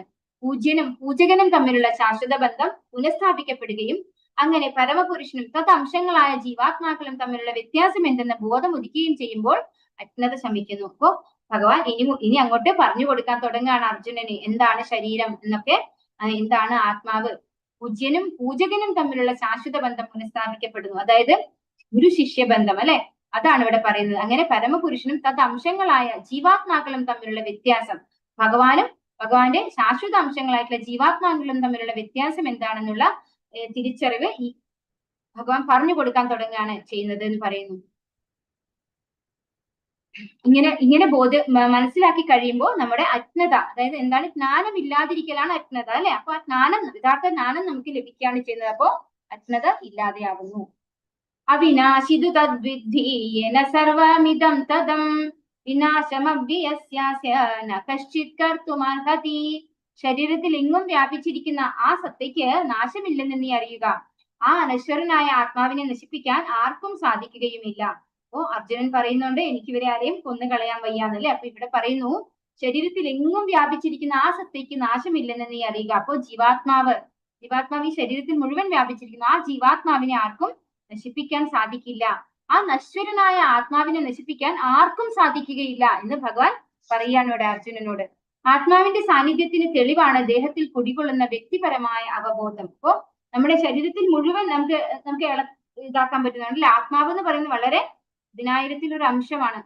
ഒരു തലനാരിഴയുടെ തുമ്പിന്റെ 10,000-ൽ-1 അംശമാണ് ആത്മാവിന്റെ സൈസ്. ആ ആത്മാവ് ഇരിക്കുന്നത് എവിടെയാണ്? ഹൃദയത്തിലാണ്. പക്ഷെ ആ ആത്മാവ് ഹൃദയത്തിലാണ് ഇരിക്കുന്നതെങ്കിലും ശരീരത്തിൽ മുഴുവൻ അതിന്റെ അവബോധം വ്യാപിപ്പിക്കുന്നു. അങ്ങനെയാണ് നമുക്ക് എല്ലാ ശരീരഭാഗങ്ങളും ഇളക്കാനും ഒന്നിനും ഒരു എന്താ പറയാ റിജിഡായി പോകുന്നില്ല ഇവിടെ അല്ലെ. ആ ആത്മാവ് അവബോധമായിട്ട് നമുക്ക് തരുന്നത് കൊണ്ടാണ് അങ്ങനെ നമുക്ക് എല്ലാ ശരീരത്തിലും ആ ആത്മാവിന്റെ സാന്നിധ്യം അറിയാൻ പറ്റുന്നത്. ഇവിടെ ആത്മാവിന്റെ സൈസ് പറയാണ്, മുടിയിഴത്തുമ്പിന്റെ 10,000-ൽ-1 അംശം മാത്രം വലിപ്പമുള്ള കണക്കറ്റ ജീവാത്മ കണങ്ങളുണ്ട്. ഭൗതിക കണങ്ങളെക്കാൾ ചെറുതായ ജീവാത്മാവ് ആത്മീയ കണമാണ്. അവ നിരവധി ഉണ്ട് താനും. അപ്പൊ ജീവാത്മാവിന്റെ സൈസ് അതെന്താണ്? ഒരു തലനാരിഴയുടെ അറ്റത്തിന്റെ 10,000-ൽ-1 അംശം. അതാണ് ഒരു ജീവാത്മാവിന്റെ സൈസ് എന്ന് പറയുന്നത്. ഹരേ കൃഷ്ണ കൃഷ്ണ കൃഷ്ണ ഹരേ ഹരേ, ഹരേ രാമ രാമ രാമ ഹരേ ഹരേ. വാഞ്ചാകൽപതരൂപസ്യ കൃപാ സിന്ധുഭ്യൈവ ച പതിതാനാം പാവനേഭ്യോ വൈഷ്ണവേഭ്യോ നമോ നമഃ. अनंत कोटि वैष्णव वृंद की जय, श्री प्रभुपाद की जय, गुरु महाराज की जय, निताय गौर प्रेमानंदे, हरि हरि बोल, हरे कृष्ण. ബാക്കി ശ്ലോകങ്ങൾ നമുക്ക് അടുത്ത ദിവസം എടുക്കാം.